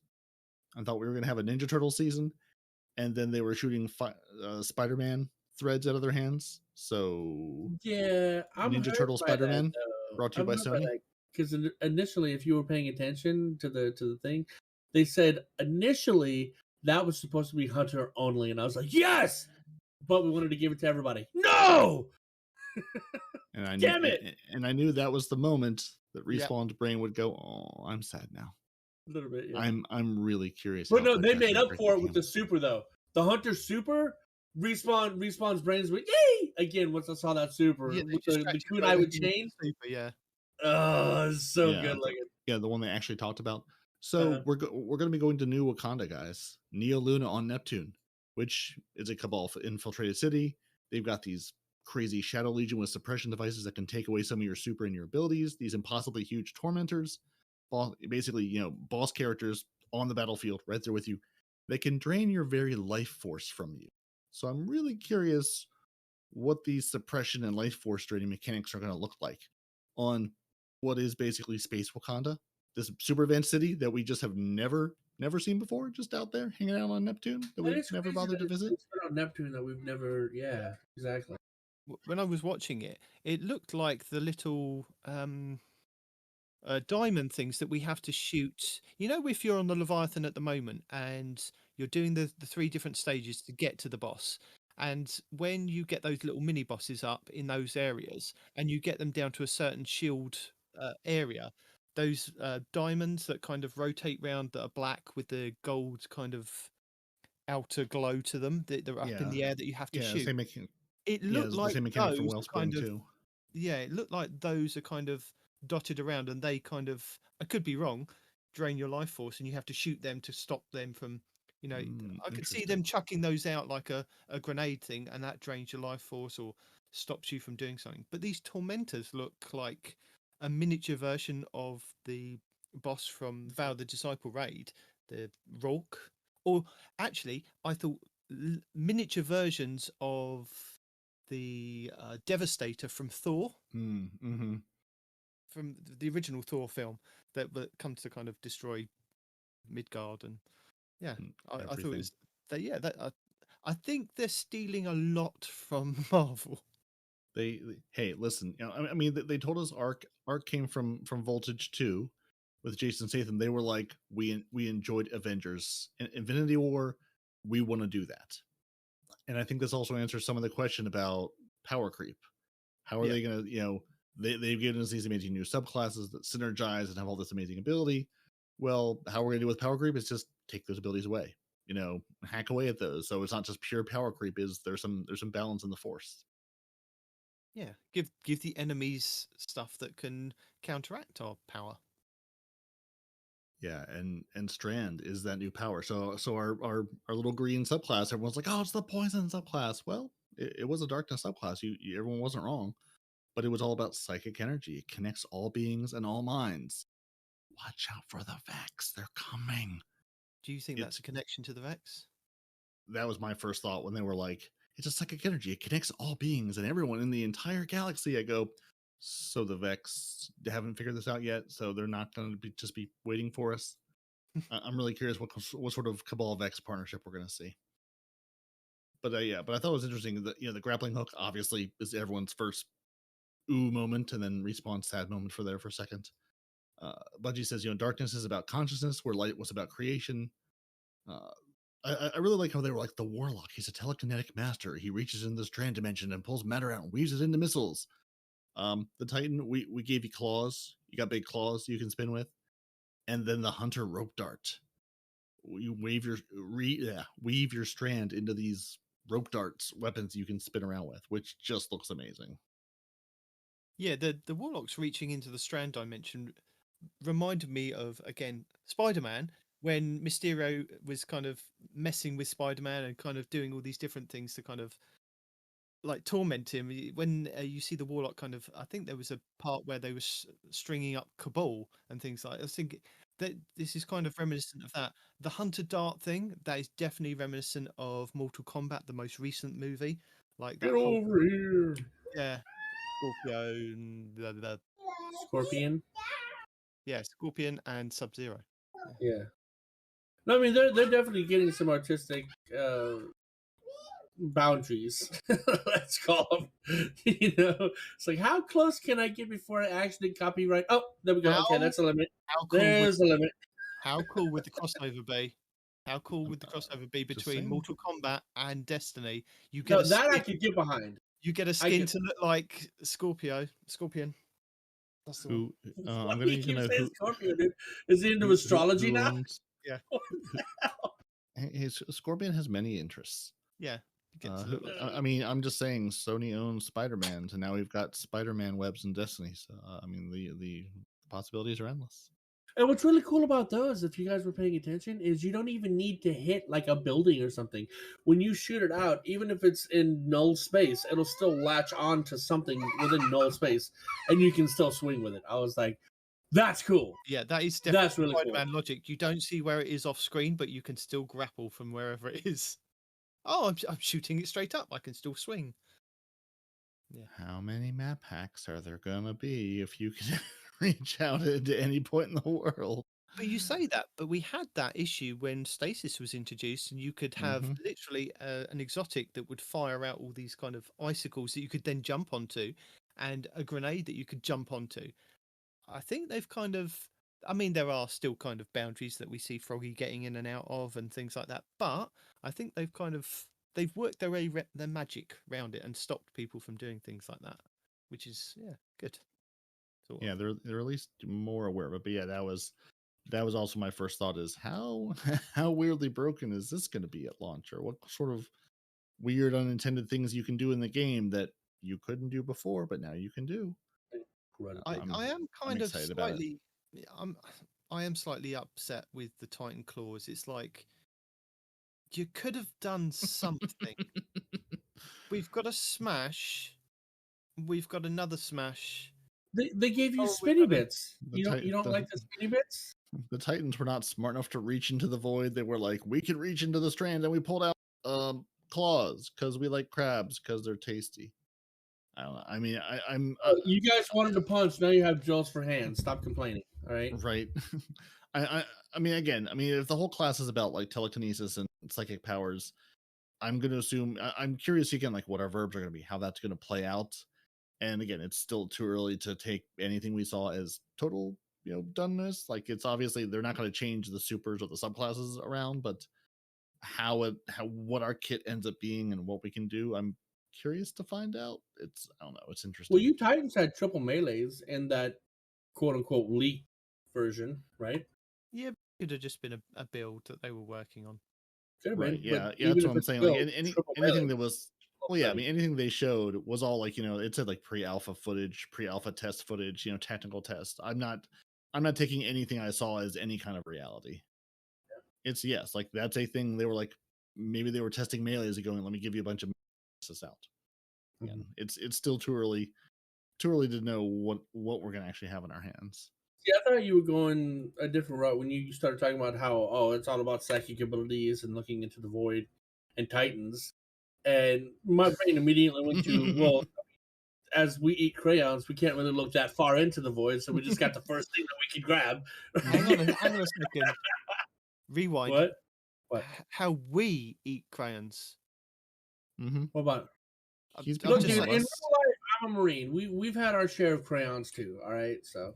Are you saying you're a Titan at heart? I keep telling him he's a Titan at heart. He just hasn't accepted it yet. No, you don't. He just hasn't fully accepted. What I am I was in game. I will give. I forgot who it was that pointed it out, but he says you play Hunter like you're a Titan, And I was like, "What the hell are you talking about?" He goes, "You're trying to be all up in the fray and be a tank.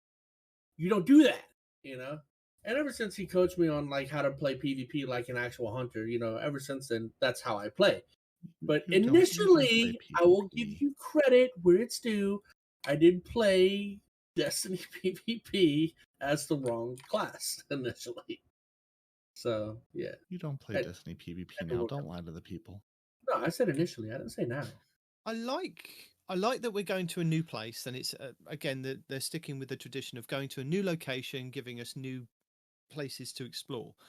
And I Right. was a bit confused because I'd been listening to a lot of lore from My Name is Byth saying, you know, that the way that the story is kind of going is setting us up for the last city to completely fall, and the helm is being kind of used as this mobile base that will take us out into the solar system to either run away from the darkness or go to somewhere to fight the darkness. And I don't know if they're still going to kind of do that, because this whole new location looks all bright and happy and friendly, and it looks like Are we talking about the same location?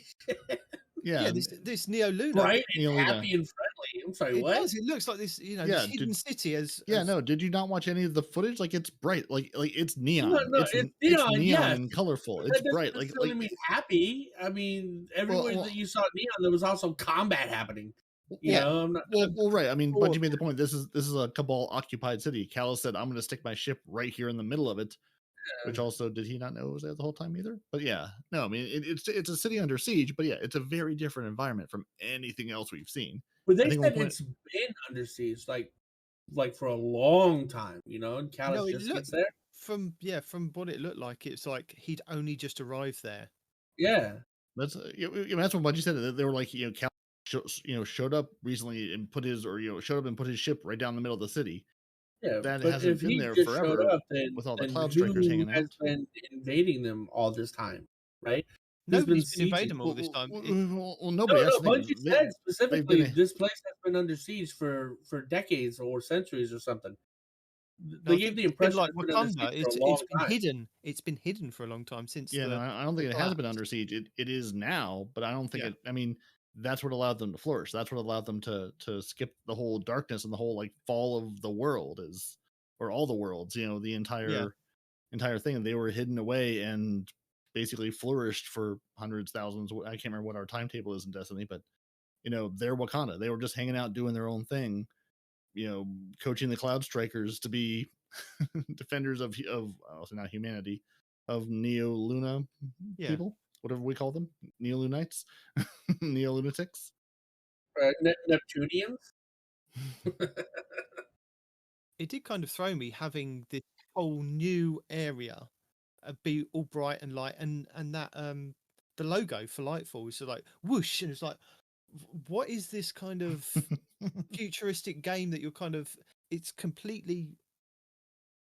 I mean, from a design perspective, it's like completely opposite to where we've kind of been going and we've been building. It's like this looks like it could be like Destiny 3.3 or something. It's like completely different from how they presented Destiny before. Are you getting this from that, or did you just not care?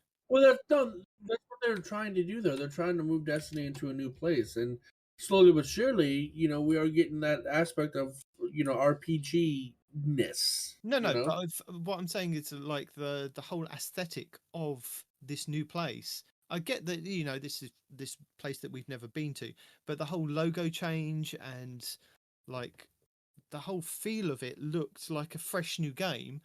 But this is kind of What logo are you talking about? The Destiny logo? the Lightfall logo. The Lightfall logo. Yeah, it looks. This is Destiny Vice City. Yeah. It kind of threw me for completely. I mean, like our Light and Dark saga isn't over, but it's as I keep saying, It should this be is coming to a close. Yeah, I mean, this is the end of it. Like the saga is ending. So I'm wondering if we're getting, honestly, dropping little hints, because they also said, Bungie is, Destiny isn't going away anytime soon. This game is not, there's no shortage of Destiny to play in the coming years. So I'm really curious to see where this is going to take us, and if this is a hint for what this is going to become in the direction this game is going in. Yeah. I mean, and I think they said at one point in the showcase, it was like, okay, we asked you to build like a swamp last year. now we asked you to build a bright, beautiful neon city, and just like a totally different change when we, people were talking about old Chicago and these ruined cities, and now we have it'll be the first place we've gone to that's not a wasteland, not didn't succumb to the darkness, didn't fall at any point. It's like this is what this world looks like that never was under siege for years and never had the whole what's the big fall in Destiny that we all came out of. The collapse. Thank you. I was like, my brain is just like, I'm not gonna come up with those words. The collapse. Yeah, that didn't make it. That did not collapse. What does that look like, and what does that give us, and how do the Cloud Strikers play into it? I'm really curious about. Well, the Cloud Strikers little tease about them are like people that have been trained to protect the city using different abilities, whereas we're granted a gift of the light. They weren't granted anything. They had to be not chosen. They had to be trained and volunteered to do this, right? Did your brain automatically go, oh, a new character I can play? Like yes, unfortunately. That's what I want to. Yeah, that's what I'm really curious about. Can I be a Cloud Striker? I don't think so. Am I gonna have a Cloud Striker ally on my team? I can pull crewmates this season. Can I pull a Cloud Striker? Can I take on my Vice City Destiny phone and oh right, no, sorry, we don't have radios in Destiny. Never mind, I forgot. Sorry. Yeah, no. But yeah, totally. We're very good when it comes to weaponry, but we just don't have radios, TV, or walkie-talkies. Oh, I think if they did that, if they introduced a fourth class that you could then build into, that then they'd created supers for Arc, Solar, and Void, Stasis, and now Strand, you'd be like, oh my god, my brain has exploded. I've gone to heaven. I don't care what you do. They did reveal a lot, like way more than I thought that they were going to. I wasn't even expecting the Strand thing at all. Also, T-Rex says, can we get another Earth drop zone? But this time it's just Florida and everything is a raid boss. Nothing else. Sir, have you been to the Throne World? That's basically what Florida is. They gave you Florida already. Rename it Florida. Just every time you see it, it's Florida. But yeah, it's just... It's already there. It's a thing. And I'm... As you're going through your notes. I know we're all tired of light levels and light levels. And so Bungie's like, we're going to take those away and give you Guardian ranks. We're going to give you 11 ranks. It's a knowledge ladder to climb up. It's going to expose players to all systems of Destiny. So hopefully, hey, go play the thing. And hopefully this will fix a lot of the new light problem of here's how you play the game. Here's how you progress. Go do this next. And Bungie has always said, the story about you as a Guardian involves with other Guardians and what they think about you. So the higher the ranks, they're going to ask you to prove to other Guardians you're a strong player and a strong leader. There's going to be opportunity to be recognized for helping those people learn the game and provide more fun and just experience to people you play on a regular basis. It's basically all part of Bungie's mission of we want you to play together and we want you to play from anywhere.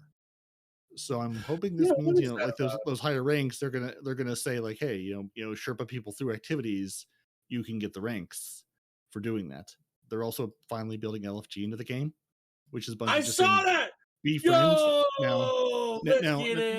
That's quote coming in 2023. So that doesn't mean Lightfall.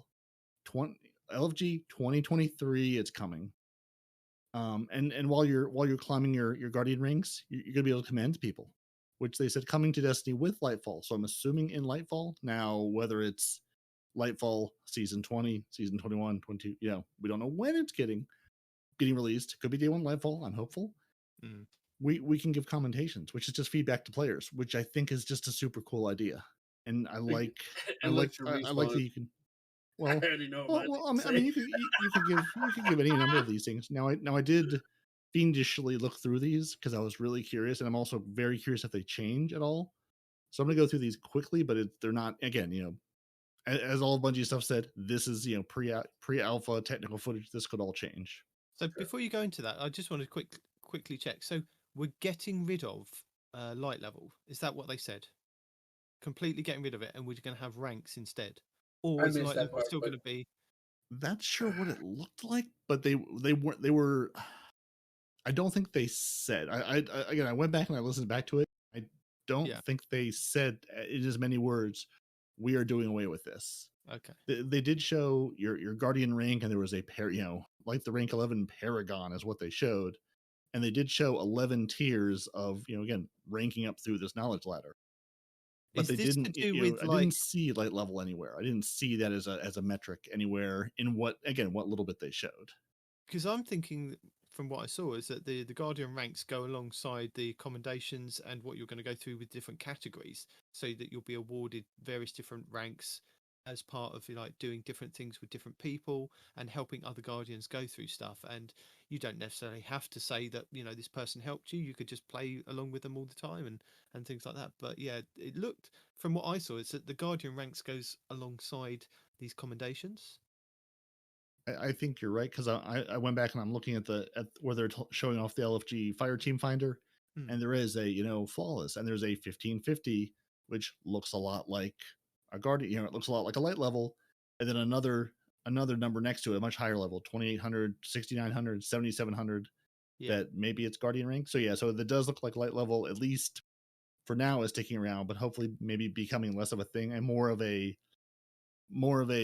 way to tell you how hard an activity is versus what's going on, because it has like Maybe a vault of that's what they meant. glass. Is that they did a lot of bullet points of we want to tell you this, and LFG is coming, and then we want to tell you this, and then something else is that you're like, hang on a minute, take a breath.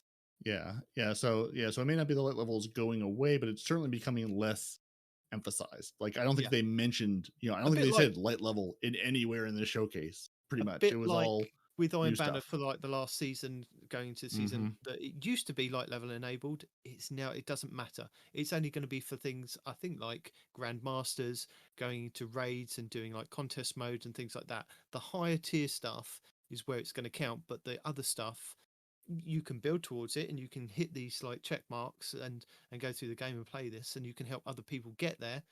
And this is where kind of the commendations and the other like ranks come into it, of building friendships and building your ranks up.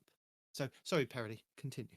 Yeah, no, it's a good question, because that's what everyone wants to know is, where does light level go? Where does it sit in all this? So yeah, you can go in. There's basically four categories you could give people commendations for: ally, fun, leadership, and master. So if the ally, you could be a force multiplier. You made the team greater than the sum of its parts. Indispensable, you are just essential to team success, which is available only in Grand Masters. Selfless, you put the needs of the team above yourself and left no one behind. Available in raids and dungeons. Thoughtful is considerate, kind, and helpful, which is available basically everywhere. It looks like Nightfall, Battlegrounds. A category that just says offensive, Vanguard Ops, and then Empire, Nightmare, and Wrathboard hunts. If you're a fun player, you could be a joy bringer. You enrich the game with your presence. Available basically everywhere: Battlegrounds, Offensive, Vanguard, Ops, and the 3 hunts. Level-headed, you kept it cool despite how intense things were. Available in Crucible and Gambit. You could be Saint's favorite. You put the needs of others above yourself and left no one behind. Available in Trials. If you showed some leadership, you could be knowledgeable, seasoned, and highly informed of the activity, equipment, and classes of Destiny. And that could be granted in raids, dungeons, and Grandmaster Nightfalls. If you're perceptive, you possess the strong situational awareness and observant of the team's needs in raids and dungeons. Or if you're a master, they showed off pace setter, took the lead and set an example for others, available in Trials, and heroic, showcased courage in the face of danger and difficulty to pull the team out of the fire. And 2 more codes or 2 more cards in the UI that they never showed us what they were for mastery. So there's at least 2 more, and they didn't show off everywhere, where these are available. But I just think that different activities will have different accommodations you can give each other after the map or after the match. And I just like that post game screen with everybody standing next to each other on the team. And I like the UI changes of just, it's a little more than just staring at a loading screen the whole time. Is you're actually staring at the screen with your team on it. It's not just the quick intro. It's not just a list of names. It's, here's the Guardians you were running around with. So if you were like, who was the guy who was the big, all dark hunter in this match, you can see who it actually was to then send them a message or a friend invite or commend them or whatever. And the other thing that I'm kind of, I know a couple of other podcasts and YouTubers have pointed it out. I will link it in the show notes, but there is a page that you can go and check out, the Destiny 2 Lightfall, where it goes over a few details. But on the shattered pieces of glass on the top of the screen, it's really interesting who the characters are that we've got on there. So we've got one of these Devastators on there. We've got the Witness. We've got one of these. What are the new people called? Sorry, The Cloud Strikers. Cloud Strikers. We've got one of the new versions of the Cabal Battlers.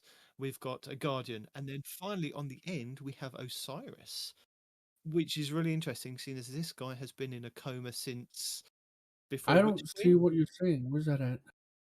If you go to the Bungie, go to bungie.net. The recap page? Bungie.net page. And then at the very top, Lightfall, it says our end begins, and there's a big, it'll take you to the Lightfall page where you can pre-order or watch the reveal. Yeah. So you can pre-order. There's some screenshots of it, and it goes into tells you a bit about the Neo Metropolis, and learn more. tells you about Strand again. And then as you kind of right there, Osiris. I got you. It tells you about the Warlock Architect, the Hunter Threadrunner, and the Titan Tyrant. Mm-hmm. Yeah, well, actually, the Tyrant, Resi Evil, that looks like something out of Resident Evil. I'm sure I've faced a baddie in Resident Evil that looks like that with the little claws on it. Anyway. And as has been pointed out, now I can blame all the Warlocks every time an Architect killed me, because that's who it was, a Warlock the whole time. You've been killed by the Architects. It's just a bunch of Warlocks in another dimension slinging. Yeah, exactly. It's the Warlocks reaching through time and space to kill me. That's what it's been the entire time since this game launched. And then the last little bit they showed off is just there's in-game loadouts and mod manager coming to Destiny with Lightfall, which they just said they're taking what they did with the fashion game and bringing it to the Buildcraft game. There's going to be one screen you can go to and do your entire loadout for your character. Bungie, please also let this sync to something, or let me get to it through the app as well. But that's awesome. We can do full loadouts in the game. We don't need to rely on third-party services to do so. Not that those aren't amazing. Tim, we still love you. HR Commander, Little Light, we love you guys. Oh no, Tim is still going to be heavily coming into used. That game. Yeah. Oh yeah, no, exactly. What I would also like alongside that, and it's a request to Bungie, is that when I'm given a really cool build, like say Plunder the Booty has given me a really good build, and I've got all my armor set up with all the different mods on it, and I've got the aspects and fragments set up for whichever subclass I'm rocking. What I would like is to actually save all of that information and then somewhere be able to just click that button and it changes all my aspects and all my fragments and all my armor and my weapons all in one go. Whereas when I'm doing a build, I'm rocking that build, and then when I slightly change it up to go and do something else, and then I've forgotten about it and I have to go back and watch the video and rebuild it, I'd like it to kind of be stored somewhere so that I can go right and name it and say, right, this is... Well, that's what we're currently doing in DIM. Yes, but you can't do the aspects and fragments as well. Yes, you can. You absolutely can. There's in the DIM, in the DIM loadout builder, there is a customize subclass button. So any 3.0 subclass, you are able to go in and customize your subclass and then choose the fragments and the aspects. And not only that, but you can just click, hey, use what I have equipped, and it saves all your currently equipped freaking aspects and fragments. Yeah. Everything. Yeah. Aspects, fragments, armor. You absolutely can do that right now, dude. Oh yeah. Okay, that's something I missed. See, if you miss it, somebody else missed it. So I'm glad you said something about it. Yeah, but no, but that's become super handy to be able to play with those aspects and fragments and all so it will save just all the aspects and fragments that I've set up for that subclass and for that build. And then if I accidentally swap all of that, if I go back to DIM and click that I want that, it'll automatically select it all back for me. Yep. With one exception, you have to be. You can't be in an activity. Okay. You can be in the tower, you can be in the helm, or you can be in orbit. But if you're in an activity, DIM will just be like, yeah, no, sorry, not going to happen. I think that's pretty standard, yeah. So you have to be in orbit, you have to be in the tower, the helm, not in an activity. Right, yeah. You have to be in a place that DIM can interact with your character. Okay. Mm-hmm. And also, obviously, not with your loadout locked in the middle of the nightfall. Can we have that in-game, Bungie? So... Yeah, that's what I'm hoping. That's what I'm hoping we're going to get is they're looking at what these guys have done and say, this is what's possible. We want to at least give you something on par, if not hopefully better than that. Yeah, they're obviously talking to these creators and talking to these people building these tools. So I'm hoping this is well on the roadmap and well in game. Yeah, and I would appreciate it if I could do it within an activity. As long as my loadout isn't locked, you should be able to change it, Bungie. Well, that's what I'm hopeful is because it's in the game. You'll be able to, while you're standing on the EDZ, swap things around. well, before you go into that lost sector, let me swap things around in the game because it's not dealing with whatever limitation the third-party apps have. We'll see. Right. I mean, we'll see what happens. I mean, if I can, of course, if I can pick up bounties, I still have to be in orbit. So maybe there's some limitation about it, being in an active play space or not. Well, we'll see what they give us. I mean, if nothing else, getting people into the game. Hear the Gator for all the new light people. You'll be able to do this in the game. You won't need to rely on all these third-party apps, finding them, learning them, putting them on a device, all that good stuff. And that's something interesting again to remind new players coming into the game. If you have access to it, you can download the Bungie app on tablet on your phone and link your Bungie.net account to your whatever account. You can then grab bounties from sitting in space or at the helm. If you forgot to grab those bounties while you were at the tower and you're kind of in orbit, or you're at the helm and you go, oh well, I want to go and do some Crucible, or I want to go and do a strike, or God forbid you want to go and play Gambit, you can pick up those bounties from those I'm picking on Gambit. Damn it. I don't mind Gambit. It's just that I can't. Don't you slander our drifters. I can't go through do it resetting my rank twice every season just to get an ornament. No, I can't. There's so many red bar weapons you can take in the game and get kills with. I believe in you. There's so many things. There's so many catalysts you can work on while grinding your way through Gambit. That's why it's there. Gambit all is you as have to do close is to a shut off horde your mode. competitive mode. That's all you have to do. Just Gambit go in is there. as close to a horde mode as we have in the game right now. Use it for what it's meant for. Fair enough. Yeah.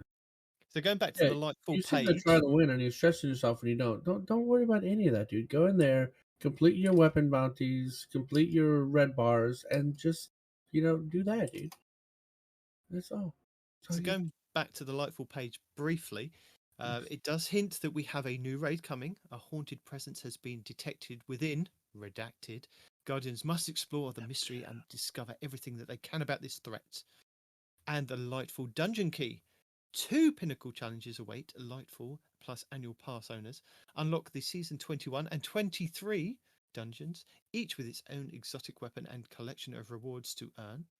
And then it goes over the Quicksilver Storm, which is the auto rifle, grenade launcher, rocket launcher thing that Perry was talking about. And then below that, it goes through the different versions. So you have the standard edition and the annual pass edition, and it tells you what you actually do get. So to get the auto rifle, the Quicksilver Storm, you do need to pre-order the annual pass edition.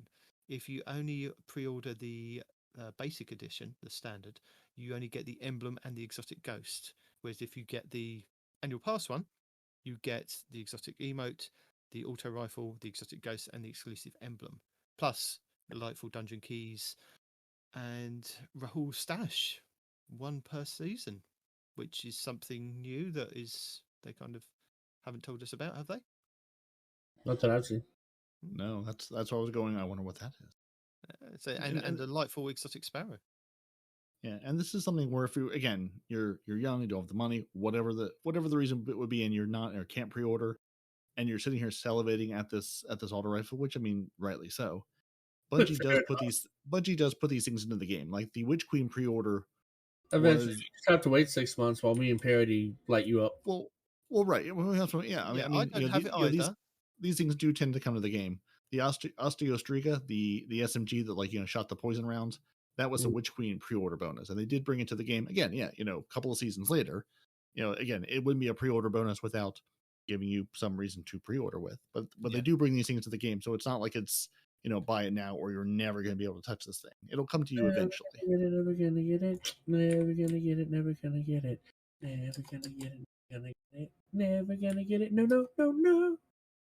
Yeah, and then Bungie mentioned a couple of things where really if you haven't they made it basically all the DLCs free, Beyond Light, Shadowkeep, Witch Queen, all of that's free, but for a single week. So basically, by the time you hear this, you might have a day left. It was until basically the 23rd to the August 30th you could download any DLC and play it for free.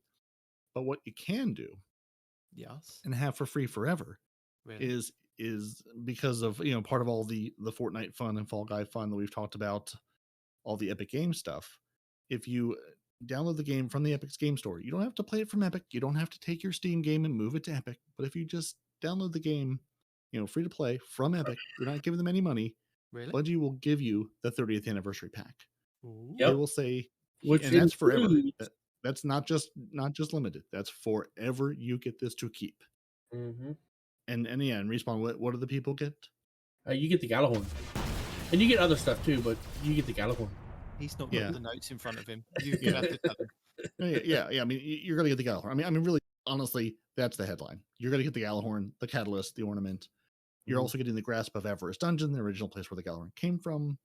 The Thorn Armor sets, the Hero of Aegis Sword, the Matador 64 Shotgun, the Ice of Luna Hand Cannon, the 1,000-Yard Stare Sniper Rifle, the Bungie Streetwear Armor Ornament set for when you want to be casual, the Okay, Thorn you know Armor what? set That's important too. for when you want to That's be less casual, the Flaming Tiger Helmet Ornament, 4 emotes, the Inspired Eidolon Exotic Sparrow, and the Universal Voyager Exotic Ship, the big Zerball that flies around. And for the life of me, I cannot tell you which 4 emotes, because I went looking to try to figure out which 4 emotes come in this pack, and I don't know which 4 it is.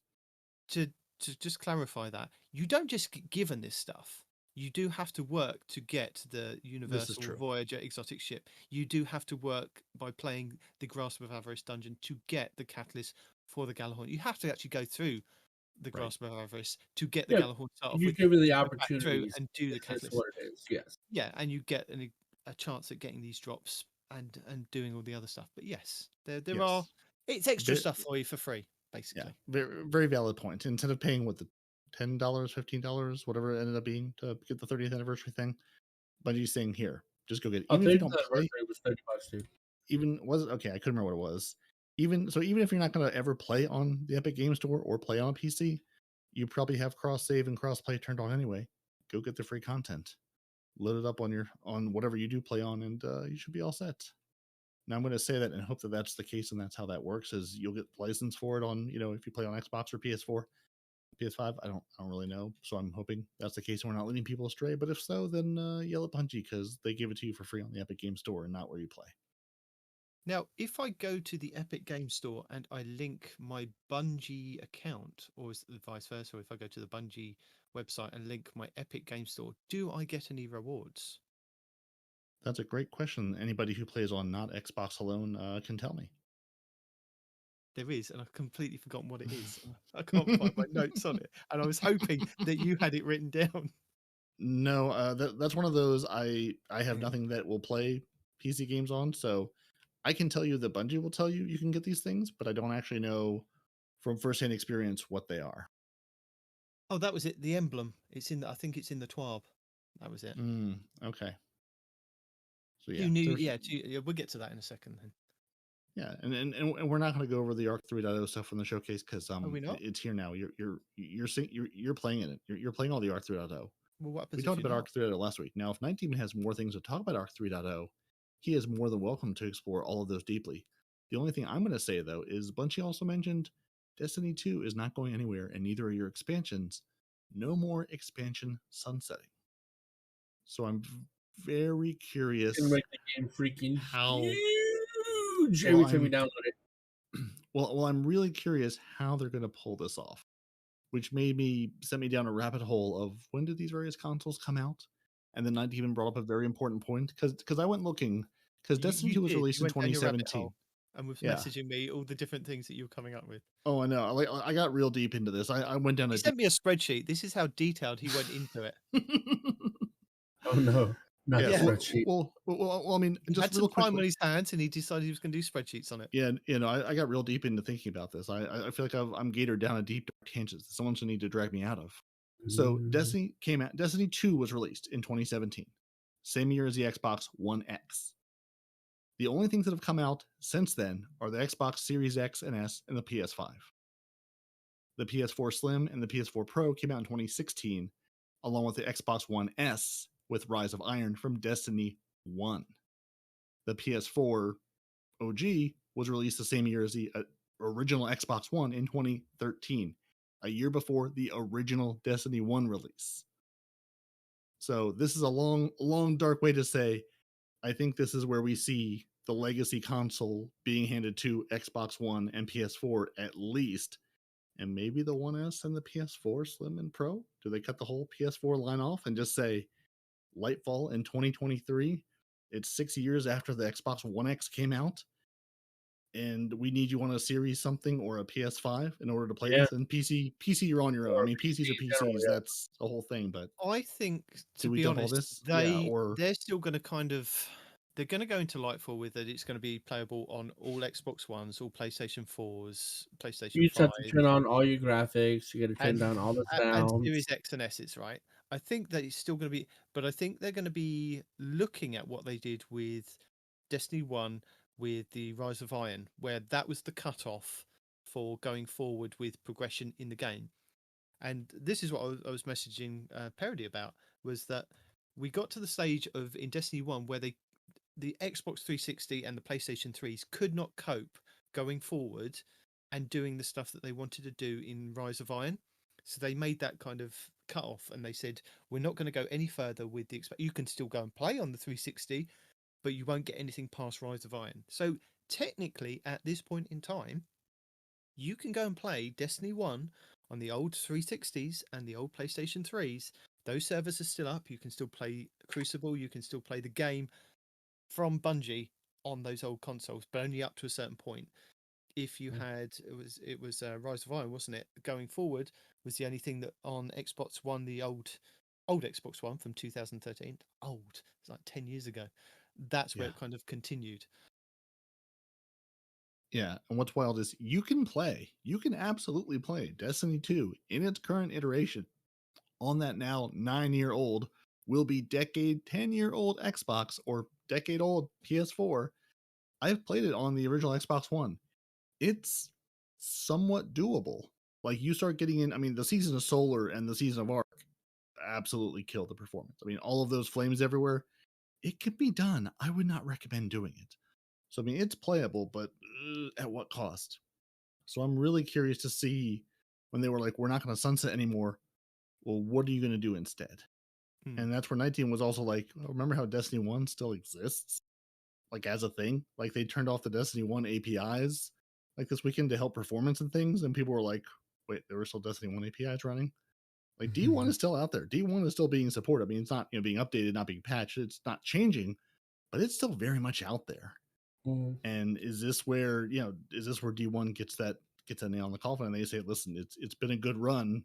You've had a decade with this game, which, to be fair, they promised you Destiny was going to be a 10-year affair. So does that mean Destiny 1, you got your 10 years and now it's time to pull the plug, move to Destiny 2, where you've got 3 more years left? Yeah. Eventually they're going to have to sunset consoles, right? Because these games are getting huge, and then, as you pointed out, the processing power to cope with all this lightning, all this fire, all this arc, whatever, right? That takes processing power, and some of these older ones just aren't going to hang anymore. And I understand when the rest of us are in full dive technology, you still want to play on your Stadia. I get it, but there's got to be a cutoff at some point. You know what I'm saying? Stadia's fine. Stadia is really good. So Stadia is fine. Stadia, you just need an internet connection. You're good. That's all on Bungie. So Stadia, you can play forever. You just can't play on your old PS3 or your old PS. Yeah, your old console. No, the cloud's fine, buddy. You can play on the cloud all day. You just can't play on that big box sitting at your house. Yeah. And then obviously people on PC are like, well, I have a PC. I can do all the things. That's why I didn't include you, because like Bungie says, here's what you need on the PC. I did think it was interesting. They have a line in their system requirements where they're like, we don't support laptops, like officially don't support laptops. They're basically just like, if your laptop meets this setup, it'll work. If it doesn't, don't call us. That's because, you're on your own. Well, that's because the laptops, in order to generate that much power, need to generate a lot of heat. And people like me that tend to go over. See, Nitedemon goes overboard in game, right? I go overboard out of game. Like, do I need an Alienware desktop replacement with 2 fans in the back that look like jet engines? No, I absolutely do not. Yes, you do. But if you're not SG1 style, trying to solve the mysteries of the universe without your gigantic Dell laptop desktop, I don't know what you're doing. Right?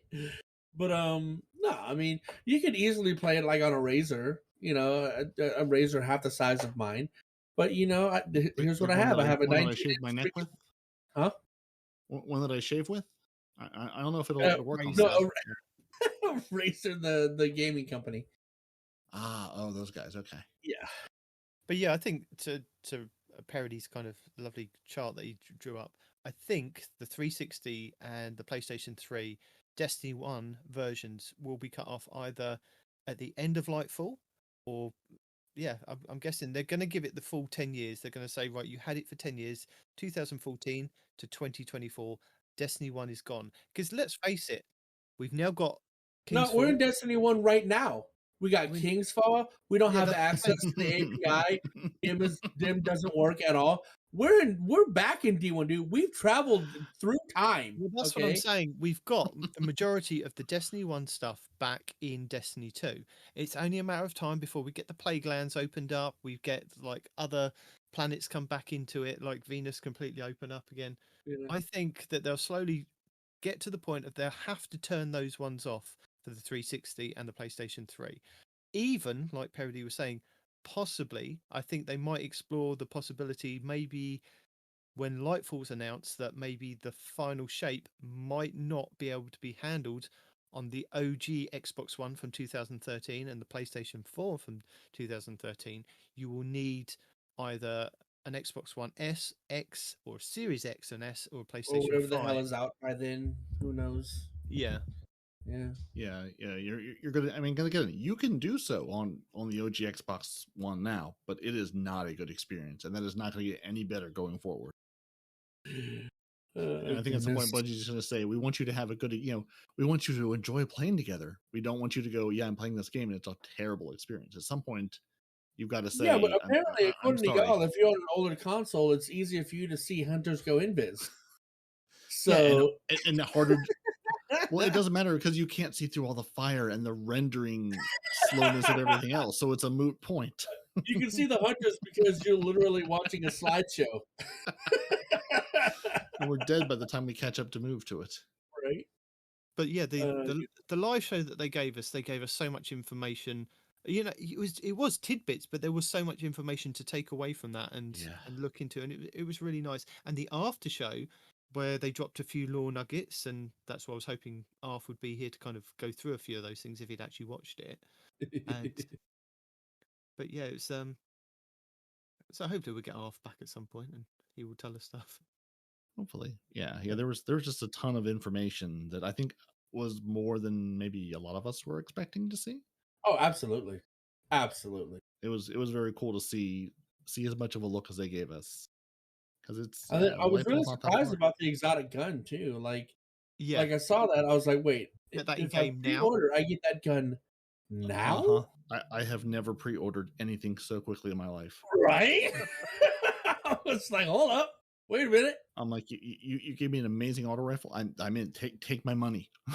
Yes, it is. Oh God, we're not trying to rub this in for those of you that can't afford it, but it is really I haven't got it yet. I'm supporting all our young viewers or listeners that don't have access to it. I'm supporting you. Yep. You just have to play with the many other guns you have instead. So just to clarify, Peroty, no more expansion sunsetting.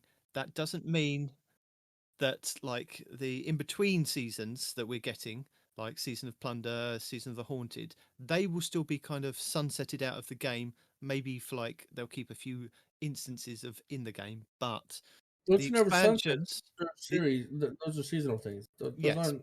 Yeah. But that's what I want to kind of clarify to make sure people are aware of, that it's the seasons like the Witch Queen and Lightfall and Beyond Light. They're the things that are kind of not being sunset. Yeah. It's basically like the big campaign stuff. Like everyone's like, come play this game. There's a great Red War campaign that you can't play because it's no longer here. It's basically, all the seasonal stuff already has a rotation where it's here for the season and then that season ends and then, those activities and things go away.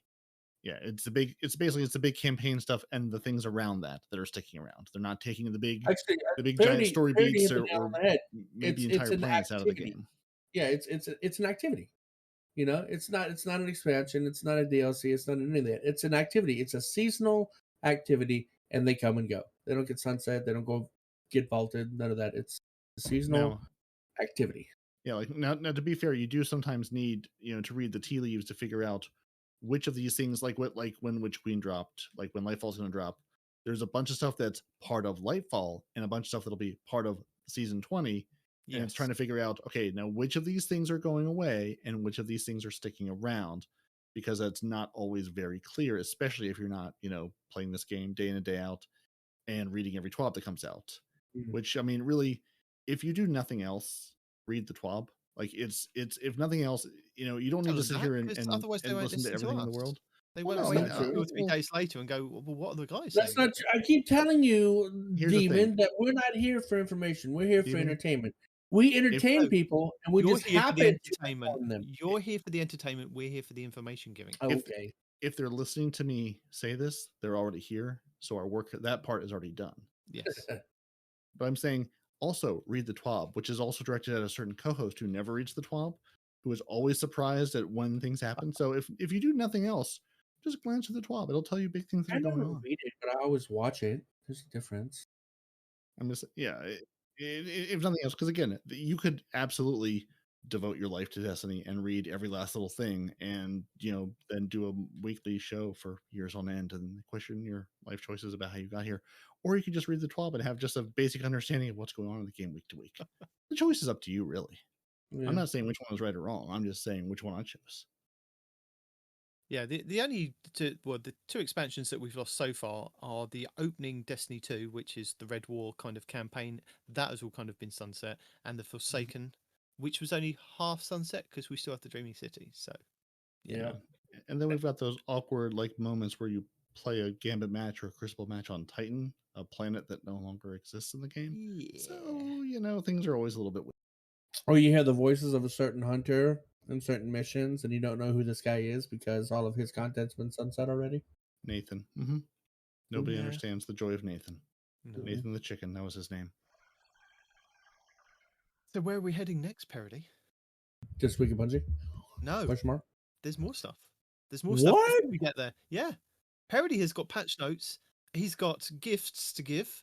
Or, well, not necessarily him giving gifts. There are gifts to go over. There were gifts to give. What would you like to go over first? The gifts or the patch notes? The gifts should be pretty quick. Okay. So I mean, if you haven't, you should go to the helm. Everyone should go to the helm. Yes. Because you have a gift of the Thunder God. Thor himself has bestowed upon you this present, keeping with the, this is Infinity War. Oh, Thor everybody stopped gets by that? Yep. Everybody. I thought it was Everybody. just the pre-order people. Everybody, free to all players on every class. Every character in the game of Destiny gets a free to all player gift that can be claimed on every single class that will boost you to at least 1540. At a sheer minimum, you will start the season at 1540. And I say this because I took my 1357 Hunter to the helm, skipped 18 cutscenes about the Witch Queen, about all the things that have happened in the game since then, and he could be today 1540 in every single weapon and armor slot. Oh, wow. So what is in this gift, you may ask? Well, if you are a hunter and you said my hunter has been in the ship for many years, he needs to stretch his legs, we have for you friends. And actually, before I say this, I say at least 1540 because that's the bare minimum. Yes. Again, 1357 hunter is now 1540. Yeah, all my stuff came out at 1570. That's why. My Titan had exactly one butt cape at 1570, and everything I got was 1570. So I'm assuming it's not an average because I was definitely not 1570 last season. So I assume it's just whatever the highest single piece you had, that's what your armor is. But you will be at a bare minimum 1540 to start the season. That is not bad. That's a hell of a jump from 1350. They truly, I mean, and they're giving you everything. And this is for you had to buy nothing but play this game. So if you're a hunter, you're getting the Liar's Handshake exotic and the free Thunderlord. You're also going to get, and these weapons are the same 5 weapons across: the Syncopation 53 Scout Rifle, your Come to Pass Auto Rifle, your Rinaldi, the stupid primary shotgun, the Galu RR3 Sniper Rifle, and the Tornation Grenade Launcher, which I think is enabled right now. But if it's not enabled, it's not. Okay, so take that one, just keep it on you. It's still 1540 at least. You can use it later at some point when Bungie turns it back. And a lot of these have really good rolls too. It's not just high level. Some of them have really good rolls. I don't know if they're random rolls between everybody, but 2 of mine were damn near god rolls that I got. I think they're static rolls because I did put a link in here, which I think I need to send to Nitedemon, about Destiny Wiki did have what rolls they come with, because they also all came with different mods equipped. Yeah. And I'm curious, if you didn't have the mod to begin with, if it gave you that mod you unlocked it. Yes, that's true. I didn't have one of the mods, which I was really shocked about that it came up on the track that says, "Oh, you've newly acquired this." That I didn't have this mod. I'm sure I did, but it says that I didn't. So maybe I didn't. Oh, interesting. Yeah, because that's what I was wondering. Because everything came with mods in it, and then Yes. yeah. So again, those 5 weapons are across the same for everybody, and also all three characters, everybody gets a Thunderlord. And then now on the hunters, you got the full Scatterhorn set. So the mask, the grasps, the vest, the strides, the cloak. You get a full Scatterhorn set again at least 1540 or above. And could So you that's just tell us what the day one. Thunderlord is? The Thunderlord is our beautiful, beautiful exotic arc machine gun. So it goes with the season. It does. It actually goes with the season. Words are hard. Mhm. It has the Rain Havoc exotic perk on it, which final blows generate lightning strikes. It's also strong against Overload champions. Now, So remember, yep. they added some of the champion mods to these. It also has lightning rounds. The weapon fires faster and more accurately the longer the trigger is held. Continuous damage generates stunning lightning strikes and feeding frenzy, which each rapid kill with this weapon progressively increases the reload speed for a short time. And new to this season, it has a catalyst. And how do you get that catalyst, sir? It is dropping from playlist activities. And what do you mean by playlist activities? I mean, you can go run strikes, you can go run Gambit, you can go run Crucible. It will drop randomly for you at some point. Maybe it's game 3, maybe it's game 357, but it will drop at some point randomly. The catalyst, when you cause your lightning strikes with this weapon, it partially reloads the magazine from reserves. Mm-hmm. And more ands. Oh my this god! works with the Actium War Rig. On the Titan, the Actium War Rig, which if you don't have one, it steadily reloads your equipped auto rifles and machine guns magazine. 10% every 3 seconds, isn't it? Something like that. So once you get this, it's basically, are you familiar with the sweet business? This is the sweetest business with lightning that you can use against all the things and murder all the things. It is a beautiful, beautiful weapon. You cannot use the Thunderlord and the Sweet Business on the same character at the same time because it's one exotic per character. Not yet. Not yet. Eventually, we're working on yes, it. But as of last season, there's no but. Everything is amazing. The Thunderlord was not a very good weapon. It was out DPS by pretty much everything else in its same category. So hopefully, the Thunderlord is not a DPS weapon. The Thunderlord is, I need to clear the entire planet's inhabitants weapon. Yeah, don't take into the raid thinking you're going to be a DPS king. No. And for your exotic gauntlets that the Liar's Handshake that they are just giving you, they're giving you exotic gauntlets, hunters. This is using your arc melee ability or being hit by a melee attack will allow you to follow up with an extremely powerful melee counterpunch that will heal you. So you also have access to that. And the counter cross grants 200% increased melee damage and heals you for whatever on your melee hit. And 1-2 punch bonus is reduced to 80% if you have cross counter activated. But yeah, but it still increases. It still increases. Indeed. Yes, it does. It's still a beautiful thing. Yeah. And something I did find out is that if you go to your hunter, and like Peroty has, go and pick up all the items. You can go and pick up your exotic Thunderlord, your exotic gauntlets. I'm just saying, if you did, and all your weapons and your armor, and you either infuse them into other weapons or other armor that you've currently got, or you just use those, that's fine. You go over to your other character, and all the items are still there. So you get another Thunderlord, you get another exotic for whatever that is, you get all those weapons back again, and you get the armor back again. It's not like one and done, you pick it all up, you don't get another Thunderlord. No, they give you 3 Thunderlords for how many characters you got, and whatever exotic. So Peroty's going to continue reading. Now, do they also give you 3 of each of the weapons? Yes.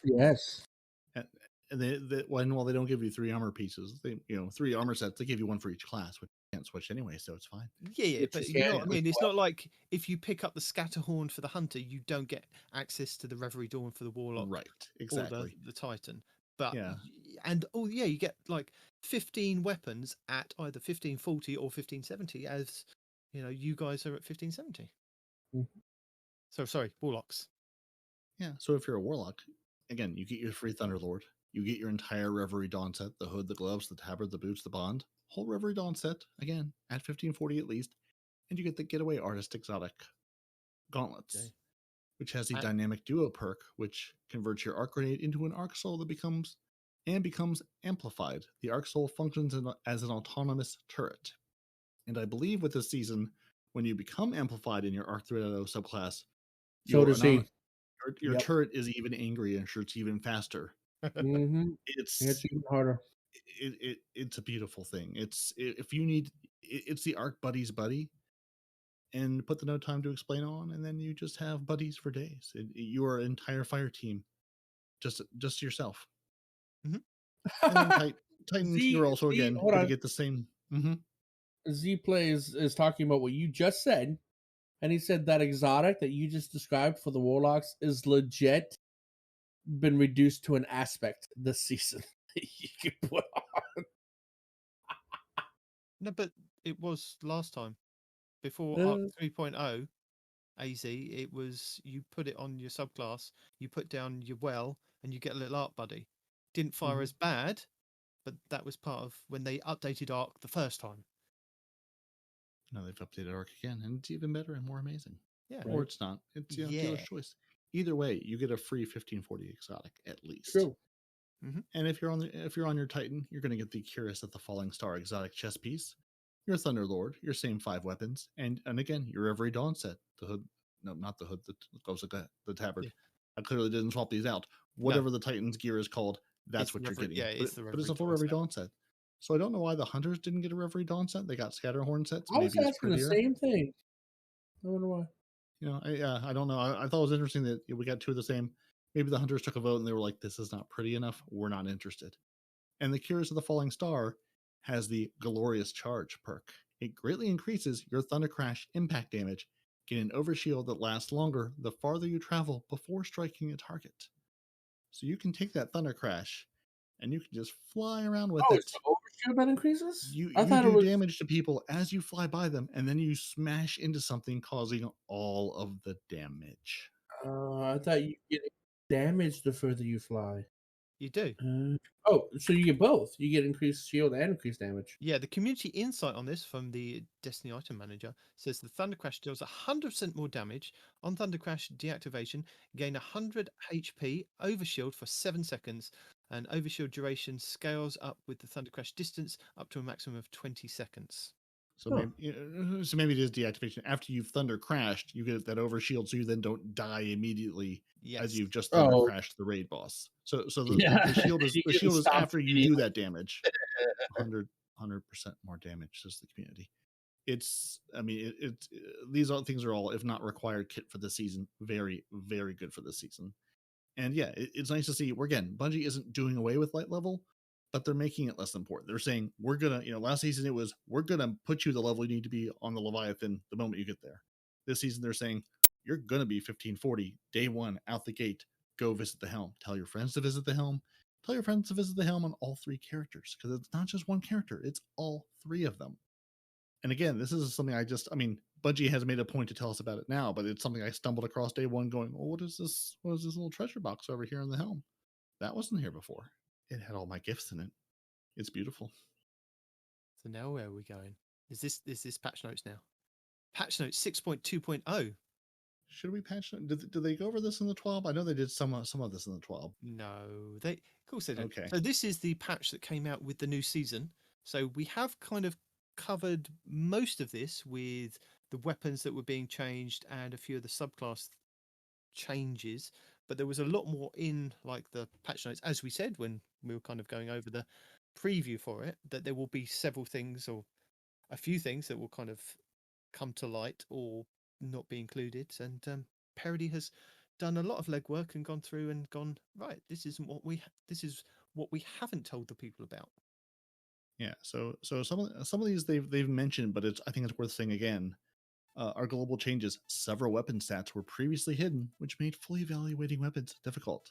Airborne effectiveness, recoil direction, zoom, and aim assist are now available in the game when you inspect the weapon. You don't have to go to your third-party app. It's in the game now, which Bungie has mentioned, and I'm mentioning it again because it's wonderful and it's there, and it makes it much easier to see which of these 6 weapons should I keep and which ones are going right in the trash. There were a handful of Crucible changes that they sort of talked about a little bit.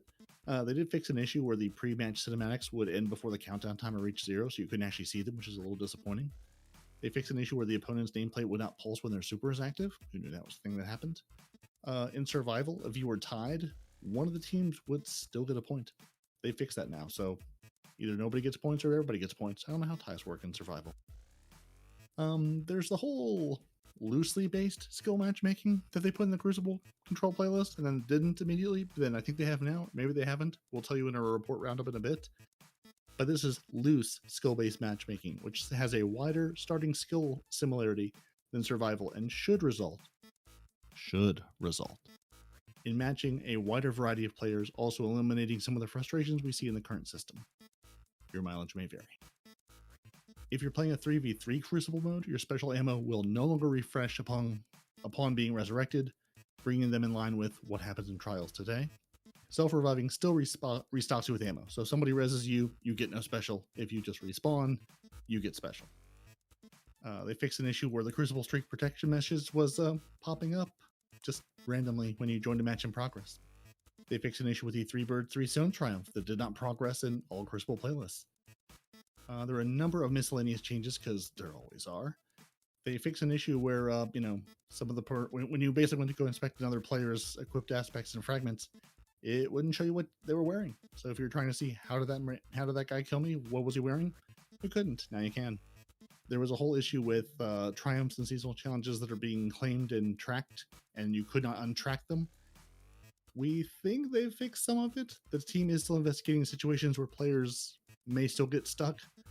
Starting with Season 18, your seasonal challenges in your current track, Triumph, Weapon, Catalyst, Pattern, Medals, etc. will all be untracked each season to basically hopefully get around this issue where you could not untrack things. They're just stuck. Yeah, I think it's where it ticked over from one season to another and you were still tracking it. It kind of broke the game, didn't they? They found that at the beginning of the last season. So It's just going to automatically unselect everything, which is helpful. Yeah, which is sort of, I think, where you want to start the new season anyway. Also, if you had some parallax boundary issues on your armor inspection screen, keeping the stats from moving off the bottom of your screen, that should not happen anymore. I noticed that, again, playing on the older Xboxes. Seeing the stats on the bottom of the screen off my screen. Very hard to read that way. Iron Banner coming week 3, so not next week, but the week after that. Your 4th daily challenge should now contribute to your Iron Banner reputation multiplier. Your seasonal metrics should display the intro scene when loading into a match. There was a missing progress display string in the Destiny Iron Banner introduction quest, and an outdated loading screen hint about power being enabled was also showing up. So those are 4 issues they've all fixed for Iron Banner. If you were resetting Nitedemon, if you had played a whole lot of Gambit or Vanguard or Crucible, and you're dropped in focus weapons, they weren't giving you more than 3 combinations of multiple perks. Now they should do that. You should be able to get up to 4 separate combinations in those perk slots based on the number of resets you have in each of those playlist activities. So when you reset your Gambit 4 times, you can have 4 selectable perk slots in that area. Or Crucible for all your Iron Banner. Season, isn't it? So it doesn't accumulate. So if you've already reset it like Correct. 3 last season, yes, and you do another 3 this season, you have to do it each season. Yes, that's what I'm saying. So get on it. I don't know what you're waiting for. They've also allegedly added new Arc 3.0 bounties to Crucible, Vanguard, and Gambit. Didn't turn them on, but apparently they're there somewhere. And they tuned some of the bounties with the Void 3.0 status effect. In our Lost Sector, the Skydock 4 Lost Sector champions were not counting properly for scoring. Now they are. Wellspring, it uses the proper scoring during Master difficulty now. Players can now actually earn platinum rewards based on score rather than killing champions. Apparently you could use the Bombardiers. That's a debuff, dude. That sucks. I'm just saying they fixed it. I didn't say it was a buff or debuff. It's fixed and it was broken. What's also broken is apparently the Hunter's exotic Bombardiers could break the payload route during the entrance encounter of the Vow of the Disciple raid. Yeah. There's now no more payload escaping. They fixed that. They fixed an issue where the Path of Burning Steps Titan Exotic would not admit to killing a Guardian with its solar burst and be blamed on the Architects instead. So Path of Burning Steps also blaming the Warlock Architects as it should have. Not Telesto. No, you don't. Telesto with Telesto. No, Telesto? Telesto's evolved into ships, sparrows, and ghosts now. We love Telesto. We also love weapons. Your stasis rocket launchers and grenade launchers with perks like chain reaction, dragonfly, and cluster bombs will now have a cool stasis-themed visual effects and audio. Yeah, they do. Here's one I noticed day one. They updated the Polaris Lance Catalyst requirements to be more achievable. They removed the perfect 5th kill objective entirely. Now it only relies on God. kills by the weapon. Oh, So thank God. So if you turned on the game day one and you just had the Polaris Lance Catalyst finished, that's why, because the very buggy perfect 5th kill thing wasn't working and hasn't been. So they just said, we're going to take it off and give it to you. They did fix various issues where the Wish Ender exotic bow would lose its true sight in certain circumstances. If you're looking for your drowned alloy, it's been renamed to the harmonic alloy now. So if you're trying to shape things, they just renamed it because I felt like it. Now, big thing we alluded to earlier, dismantling weapons with deep sight will provide pattern progress if a pattern is available. So first off, your weapon will tell you whether it can be dismantled for a pattern or not. Mm-hmm. And you do not have to take this red bar weapon. Now, deep sight, red bar, red border. Respawn has to be doing it now. The red border weapons are your deep sight weapons. Remember how we were trying to collect all those stupid things from the Leviathan and then take them out and fill them up and rip the balls out of them and then take them to the lovely table at the Enclave? Now you just have to dismantle them. That's it. And it will provide you But there's a progress caveat. on your pattern. There's a caveat. If you dismantle them, you get 1/3 the materials that you would have gotten had you completed it legitimately. How do you complete it legitimately? Getting kills with it. Or completing activities while you have it equipped. Yep. So running all mayhem all week with your things equipped so you can finish much quicker. So yeah, so if you don't need materials, your dismantled weapon with deep sight will provide 100% neutral element. If the objective is completed, then dismantled, you will get the 300 neutral element. So it's either 100 or 300 neutral element, depending on if you use the weapon or not. Yep. But the nice thing is, if it is a pattern to extract, which they've made some of the requirements down from like 5 patterns to 2 patterns this season, or 3 patterns, you can just dismantle it without ever firing a shot. And you'll get a little like purpley icon that'll pop up and say, you know, progression made toward that frame being ready to craft at the You just kind of passed right over that. You know why that's important, right? Why they made those changes? Why did they make those changes? Well, because now, if you noticed last season, we could actually go inside of the helmet, right, and manually pick which weapon we wanted to have the red border for that week. Had you progressed far enough in that in the unlocking phase, right? They did not do that this season. So, in order to compensate for them not doing that this season, they've reduced the number of red border weapons you need to unlock a pattern. That way they could leave it to RNG this season instead of you having to go through a whole unlock pattern to unlock it within the star map. So that's why. They wanted to keep it RNG without letting us choose, so they made the number of patterns less so that RNG would be, air quotes, better this season. So you can't go to the new star table and focus things? I mean, I know like not day one, but that's yet, not an option no. at all? It's an unlock, isn't it? So is that what we had last? How is that different than last season? If I Because can unlock last the focusing season, ability? Yeah, last season you could unlock the focusing ability so that you could choose which red border weapon you wanted to do. That won't be available this season.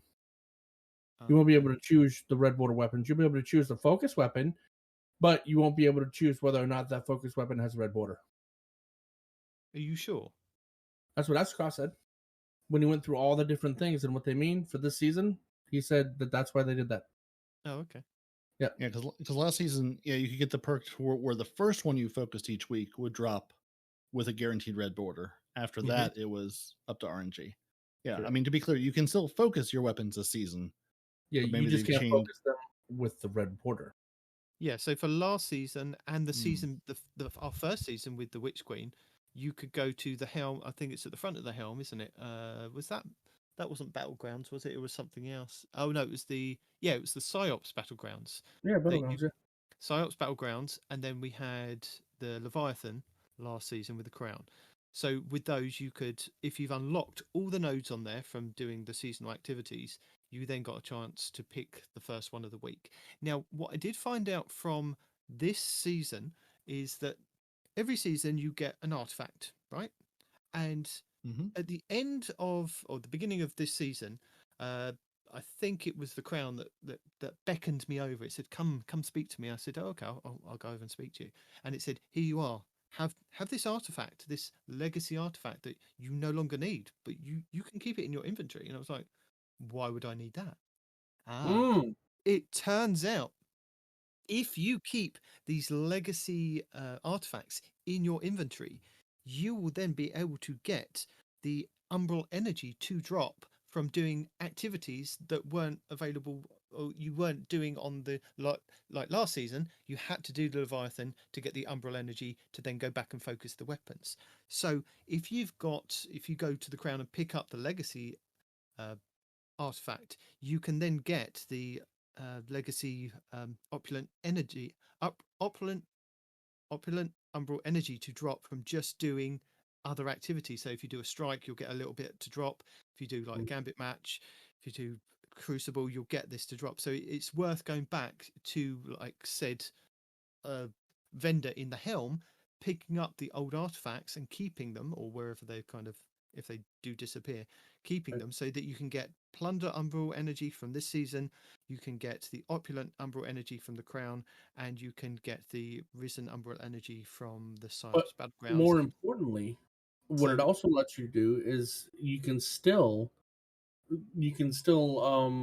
unlock nodes from last season, and you can still, let's say you didn't have all the weapon patterns for all the weapons for last season. That's what I was going to say. So you can go back and grab, like every week, go and grab one red framed weapon from those seasons to complete that triumph, and then be able to get the craftable weapon to then craft it later on if you weren't able to do it in that season.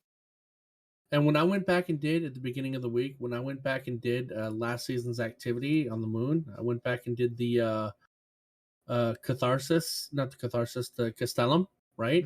And I opened the chest. I don't know if it was coincidence, but I still got the red border weapon out of the chest. So all the perks that you had last season for that activity are still active when you go do said activity. So you can still get two red border weapons per week from last season's activity if you have that artifact. Yeah, and I think as T-Rex has just pointed out in one of the chats that's just flashed up on my screen, it's like the umbral engrams that just drop randomly, like the black gooey ones, are the ones that you can then take to the crown. You can take to the front of the helm for the Psyops and use those to focus whatever you need them to kind of beat. If you want kind of armor, you can still do that. You can go and focus high stat armor. So if you go and get your ghost and then you put on that you want resilience, recovery, mobility, and you can guarantee to get a high stat roll in focusing that engram for that piece of armor if you want. So you could try that. And hopefully we can go into that, but there's so many videos on how to do that. So yeah, I know. But I'm just saying that if you're looking for a certain stat, use your ghost to its best abilities. Yeah, so if you are looking for one for last season, it's a big giant crown sitting in the helm. Go, when you land on the helm, run straight back, and the synaptic spear is waiting you at the table, at the war table. And they do just live in your quest area, so they just sit there in your quest log with the legacy thing, the legacy nightmare harvester and the legacy synaptic spear, just hanging out, getting pushed down as you get new quests. Just chilling. Yep. Just and then they did also go over, I can't remember if they actually gave us numbers on the grenade changes, but they did give us actual numbers, which I'm not going to read all of the base cooldown changes. They changed a bunch of base cooldowns of the various arc grenades. They tuned them all. And if you haven't yet already, go see iCore Array and pick up all of your new fancy grenades. Because all the grenades are available to you. And once you pick them up, take 2 steps to your right and meditate to unlock them. Since we finished the raid, now we also have access to the latest fragments. And each fragment costs 25,000 glimmer to buy. And there is 4. Per character. So, yeah. Good to know. And 3,000 per grenade. 3,000 per grenade. Thank you. Glimmer, yes. Honestly, I hadn't even noticed because I just maxed my glimmer out before when the season started going. I'm going to need this, and I put on the glimmer boosty thing on my ghost. And the 4 fragments that were unlocked, which I think we could see this year, it wasn't like or this season wasn't a secret of what they were. Yeah. But the sparks of ions, amplitude, feedback, and brilliance are the ones that are now actually available to use now that the raid has been completed. Mm-hmm. So again, go see Ikora, goes up, go meditate next to them, and then you will have all of the powers of Arc. And if for some reason you didn't pick up the Void and Solar ones from the last 2 seasons, go grab those too. And then you too can be a double skip grenade throwing Titan or Warlock. And just to live that hunter clarify, dream.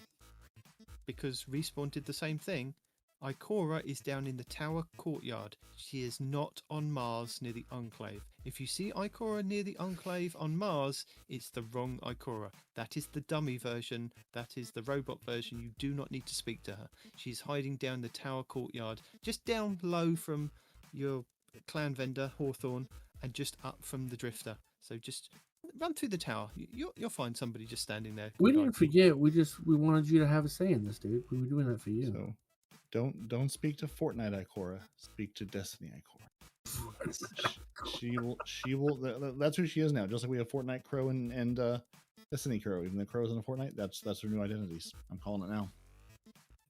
Yeah. So they made changes to all the grenade cooldowns. I assume because they're now available to everyone to try to balance them out, whatever balance looks like. They also talked about the actual changes to Blink because they said, hey, we're reworking Blink. What do they do to it? Your maximum displacement distance increased from 4.5 meters to 5.25 meters. Your maximum vertical offset, basically how high up or down you're displaced, they added another 0.5 meter, 2 meters to 2.5 meters. They increased forgiveness of mantling to ledges after exiting Blink. So I'm guessing maybe you can mantle if you blink off an edge slightly better. No, it's mantle to an edge. Yeah, to an edge, and I disagree. They increase your forgiveness, maybe not enough. Yeah. And then there was another change. Is the change in there about the stacks that you get? The changes there about the reworked energy model, where previously it charged slowly one by one. It could be activated at a cadence that felt inconsistent and often left players confused at how many charges they had left. So now Blink has a consistent activation cost. You can carry 2 charges at once, and 2.2 seconds after activating your last blink, you are immediately available to use your second blink. It's immediately recharged. We've also added a screen wipe and sound effect that when this occurs, similar to the Icarus dash, to help communicate to players when you're ready to blink again. The overall ability of Blink is similar to the previous version, but we hope it's more understandable and more consistent. Also, these changes apply to every class that has Blink. So Warlocks who are blinking around, this also all applies to you. Yep. They did make a couple more changes to blind. The blinding effect, the screen shader brightness has been significantly decreased to address the photosensitivity issues from previously fully whited out version. And then ionic traces, they no longer provide super energy on pickup. They reduce grenade, melee, and class ability energy return when compensated for the increased uptime. So basically, no more super on your ionic energies, and they gave you a little less back for all the things where you do get it. Your base melee energy went from 20% to 12.5%, your grenade energy from 15 to 12.5%, and your class ability from 25% to 15%. So you can get ionic traces a lot more places, but they do not give you quite as much as they used to. And the Crown of Tempest, the conduction times now also activate from defeating targets with Jolt energy, and the Getaway Artist, the one we're just going to hand you for free, now amplifies you in addition to granting an Arc Soul when consuming your grenade. So you also get all the joys and beauty of the amplified status when you have the Getaway Artist on, in addition to its created good Arc Soul. And if you're thinking, hey, there was a patch in there that I want to read and see, patch notes 6.2.0, they're all there. You can read through all of them. But those were the ones that Bungie didn't specifically call out, or ones that they said, hey, we tweaked this, and now they're telling us how they actually tweaked it. Because we are nothing if not extremely thorough. And we do have a live update from Not Off as to the reason why he suddenly just disappeared. He ended up with 2 more blue screens from his laptop, so... Thank you, Peroty, for all the help that you gave me to fix it. So Peroty tried. I tried my best from across the pond. Yeah. And again, we wouldn't be thorough if we didn't also tell you about how to fix 6.2.01 that went out. Ooh. where they fixed the issue where the Quickstorm, your fancy new exotic auto rifle, could be obtained with a power level of 0. And they fixed an issue that could cause a delay in rewards received in the player's inventory, which I think a lot of us noticed. Once you ran a catch crash or something new, you would open the chest and then nothing would happen. And then like 15 seconds later, your rewards would show up. So you are getting rewarded. They should show up now. And if you have a level 0 exotic auto rifle, I assume you've already infused it by now. But if not, they should fix it when you do pre-order and get your auto rifle. Now, I know that we are poised on the precipice of actually getting into the TWAB now, Respawn. But I want to slightly just deviate and just point out something before we get there, because I want to give people a little bit of a heads up and a little bit of notice for Iron Banner that is coming in week 3. So not next week, but the week after.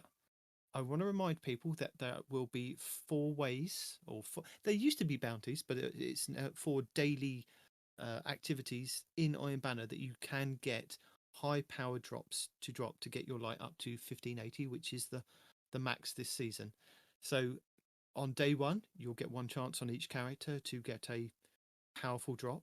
Day 2, you'll get another one. Day 3, another one, and day 4, another one. So I think it's by Friday you can unlock 4. If you only just play at the weekends, you can just play, I think it's something like 18 games, and you'll get the powerful drops to get.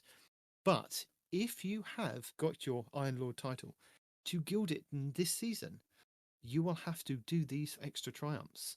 So we have the Glorious Hell, which is win Iron Banner matches and earn additional progress for each piece of Iron Banner gear equipped. And again, I think that was just any piece of Iron Banner that it progressed last season. So any of the old Iron Banner, doesn't have to be those silly seashells that we had for the last couple of Iron Banners. It can be any of the Iron Banner armors or ornaments if you want to go with ornaments. Again, with feeling, reset your Iron Banner rank. Just one more time, please. On point, and points by completing objectives in Iron Banner playlist mode using Arc or Stasis. And that's 200 points of those. One and done. Complete all Iron Banner challenges in a single Iron Banner celebration. 4 challenges. So I think that's just on 1 character. That would be good. You could do that in 1 week. Down, dear friend. Defeat Guardians in Iron Banner and progress for using Iron Banner weapons from the current season. 200 of those. And if you do all 4, 5 of those. If you do all 5 of those, you will then gild your title for this season and you'll be an Iron Lord ×2. So that's what you need to kind of prepare yourself going into the Iron Banner in week 3. And one point of clarity, you said powerful drops. Are those pinnacle drops we're getting from each of these, or are they indeed powerful drops? Pinnacle. They are pinnacle, sorry. Excellent. I mean, they are powerful, but since Bungie uses irritating language about powerful and pinnacle, so basically, doing each of these, you get 4 free pinnacles. So basically, instead of running 3 of something every week, just go play a little bit of Iron Banner and just play games. That's all you have to do.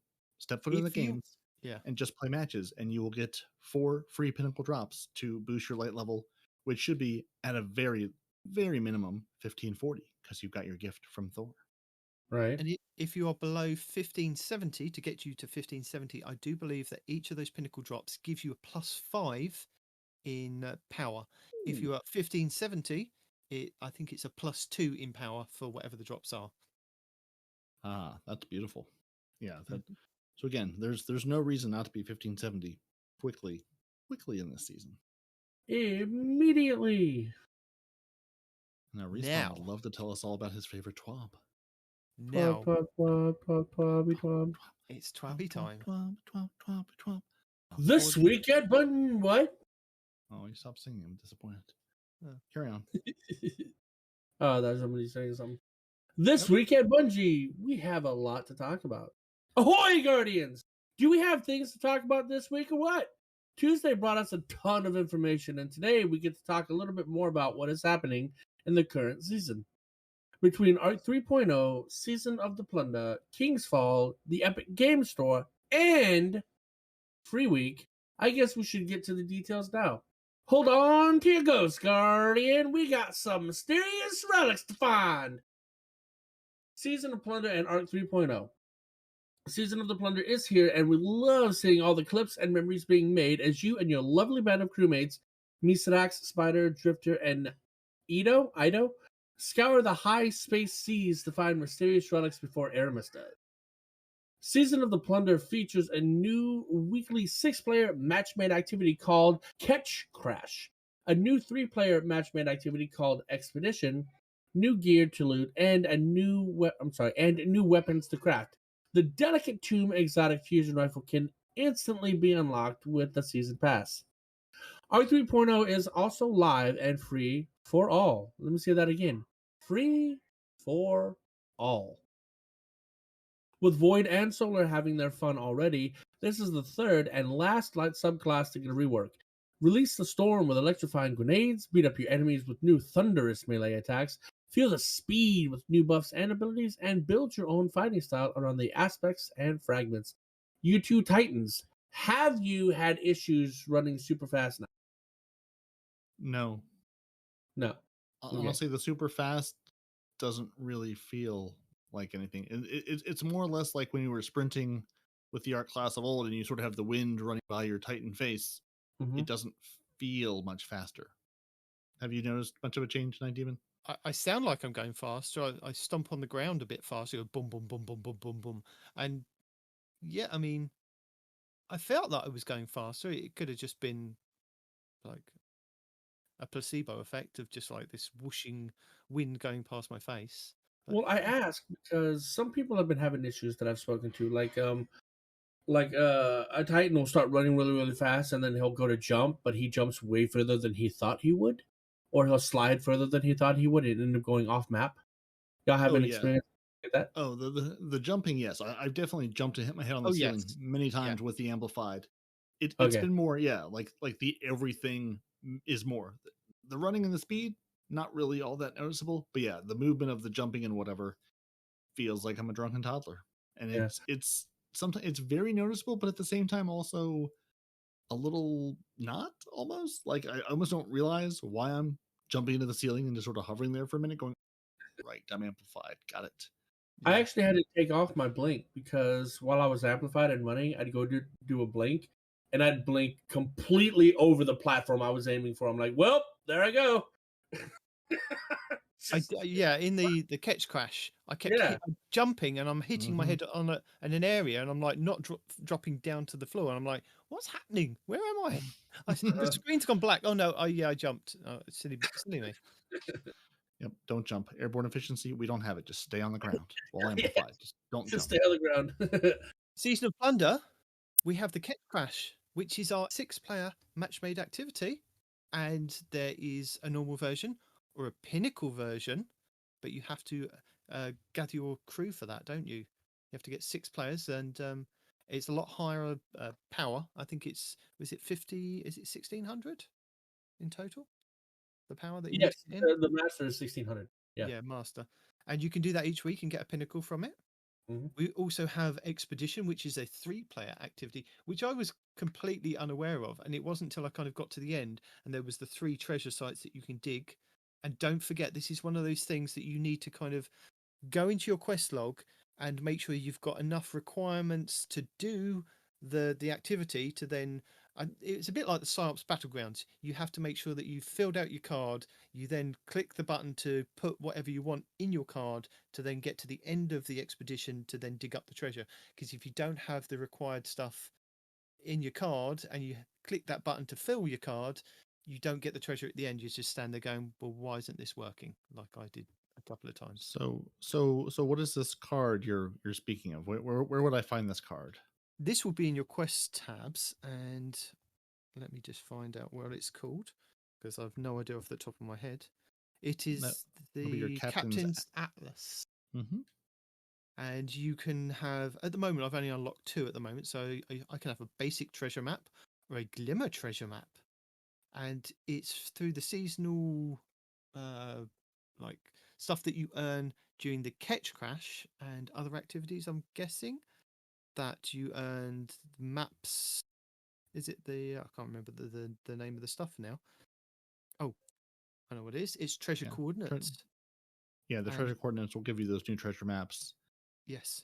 and you can earn those in Strikes, Crucible, Gambit, and other activities. And at the moment, I think for the basic first couple of weeks, the maximum is 325. And I think it's something I like you have still to. haven't reached that high. Like since the first time they just kind of gave it to you, right?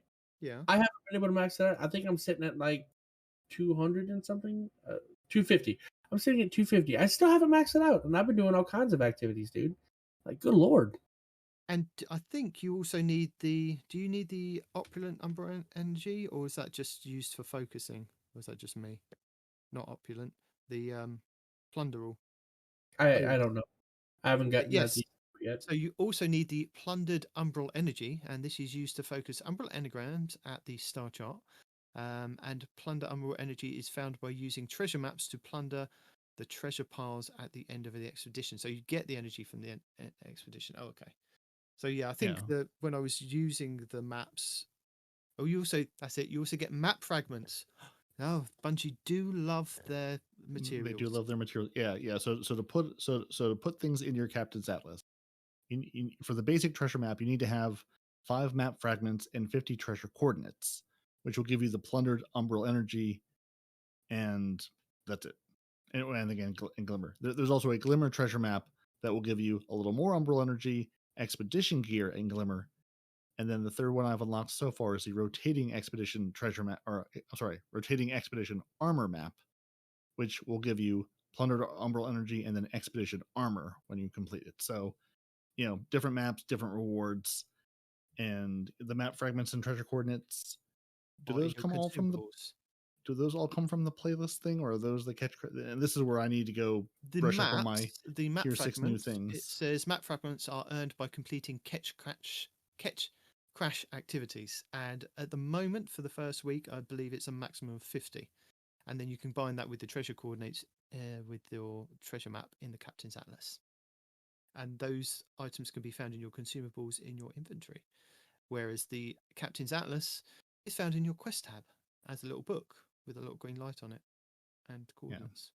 Yeah, it's very similar like to the holiday oven of you find the thing in your quest tab, you hit Y or whatever your inspect button is, you can select a treasure map, and the expedition activity will tell you if you don't have a map equipped, because if you don't have a map equipped, you will not get all the rewards at the end to dig up your treasure, and then you'll be sad and disappointed. You get one treasure, but you don't get the ones that you have to dig up. That's the ones that you want. And part of our seasonal, I think it's like we had with the exorcism missions last season, we have pirate hideouts, which are weekly missions to reveal pirate lords' powerful relics hidden within their hideouts. And I think we'll be getting a different one each week, and it's part of the weekly story. So that's what it looks like. There was a triumph to kill the different pirates. So, yep, yeah. Assume each week find a new pirate, make new crewmates. And Bungie loves all their new materials that we all have to learn and figure out how to get and how many I need and where they come from. And if you are interested in knowing what is free, so if you're still a free-to-play player, then you get access to the seasonal reward track, the free rewards. You get the selected gear and armor, selected challenges from the seasonal challenges, the Pirates Hideouts, the seasonal artifacts and mods, the Arc 3.0 update, the Festival of the Lost, which is coming in October, and you also get access to the new raid, the King's Fall raid, which is live in the game now. Isn't it, Respawn? Last night? I played a little bit last night, yes. Did you complete it? That's what I asked. behave.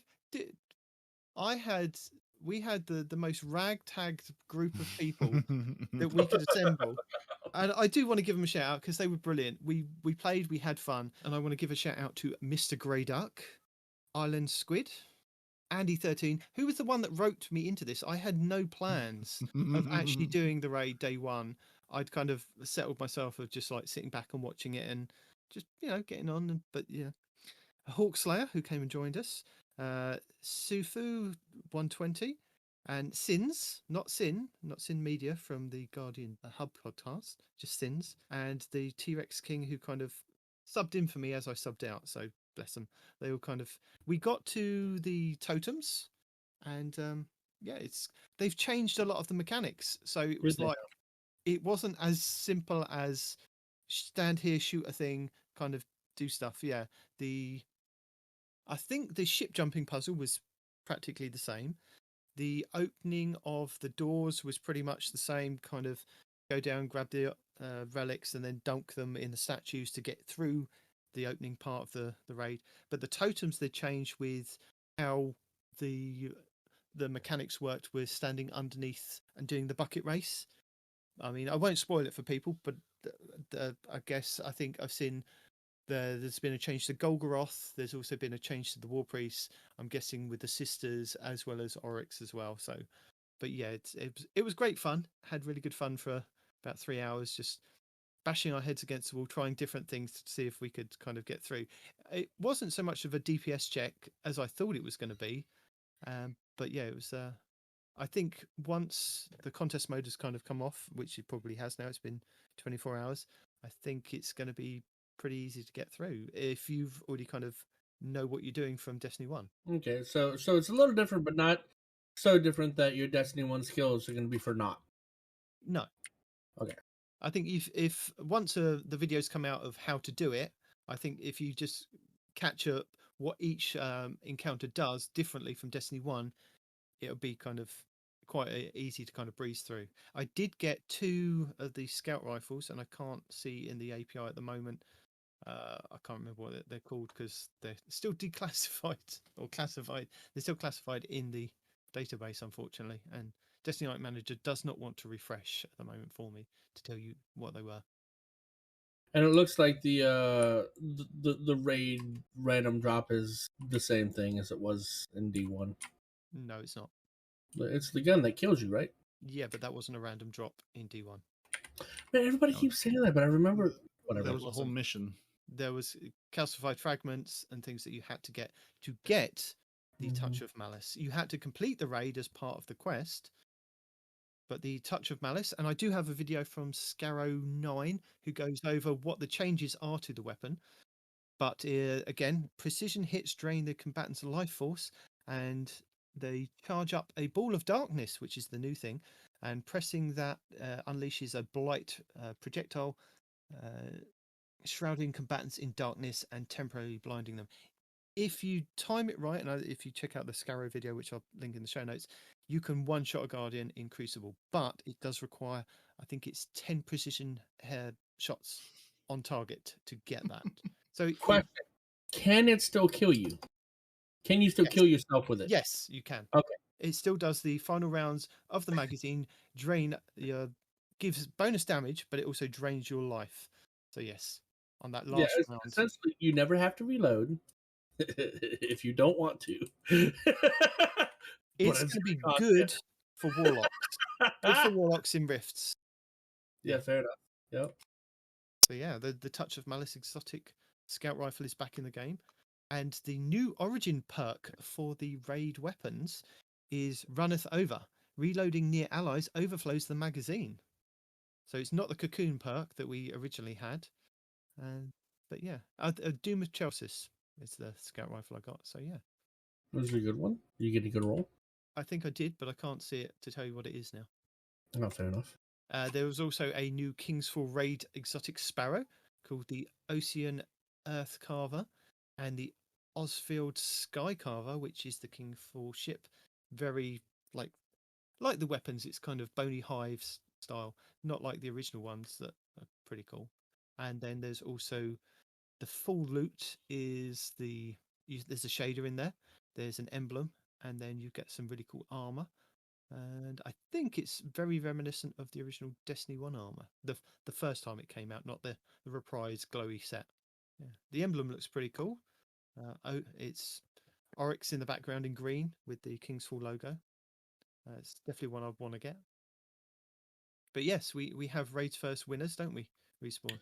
Well, I mean, supposedly Deacon coached them to victory, but I can never remember their daggum names. Even though they've won the last 3 freaking, world's firsts, you'd think I'd remember their name, but no, that's well. If you have a quick look in your Respawn's report roundup, I believe Peroty did post this morning, as they did. Yeah, we're not run. I know, but if you want to just give them a shout out, we can give them a shout out. I will give them a shout out to the report roundup. Oh, okay. You're Okay. gonna have to wait for your shout out. That's fine. Yeah. It'll They happen. know who they are. It's gonna happen today. Don't worry. just give it a few minutes. Okay. So where was I at? So yeah, All right, I was those on the lovely first gents paragraph. want a belt. Excellent. They want a belt. There's a lovely ring to get. Yep. King's Fall is coming. Psych, it's already here. There's a belt for the world's first. There's a ring for the world's first. Speaking of No, not for the world here, first. Just a King's Fall raid ring that you can purchase in the Bungie store. But what are the requirements for this you have to do it within 24 handcrafted, hours, right? nickel-free sterling silver hefty ring Mhm. from the Taken King? Oh, it's not even 24 hours. Oh, snap. You have till That's what I said. September 6th to do the raid. Oh, So snap. do the raid before September 6th. You get a chance to purchase this in the Bungie store. Yeah. Yeah, but just be careful. I got an update. My raid jacket has left the factory and is now on its way to the warehouse, which I don't understand. Why isn't it on They've its way? made it. It's now being shipped to the warehouse to be then Shipped to me. Yeah, shipped to you. Mm-hmm. Why not just ship it to me? It has to go to the warehouse first. Why? Because- Why? Because them's the rules.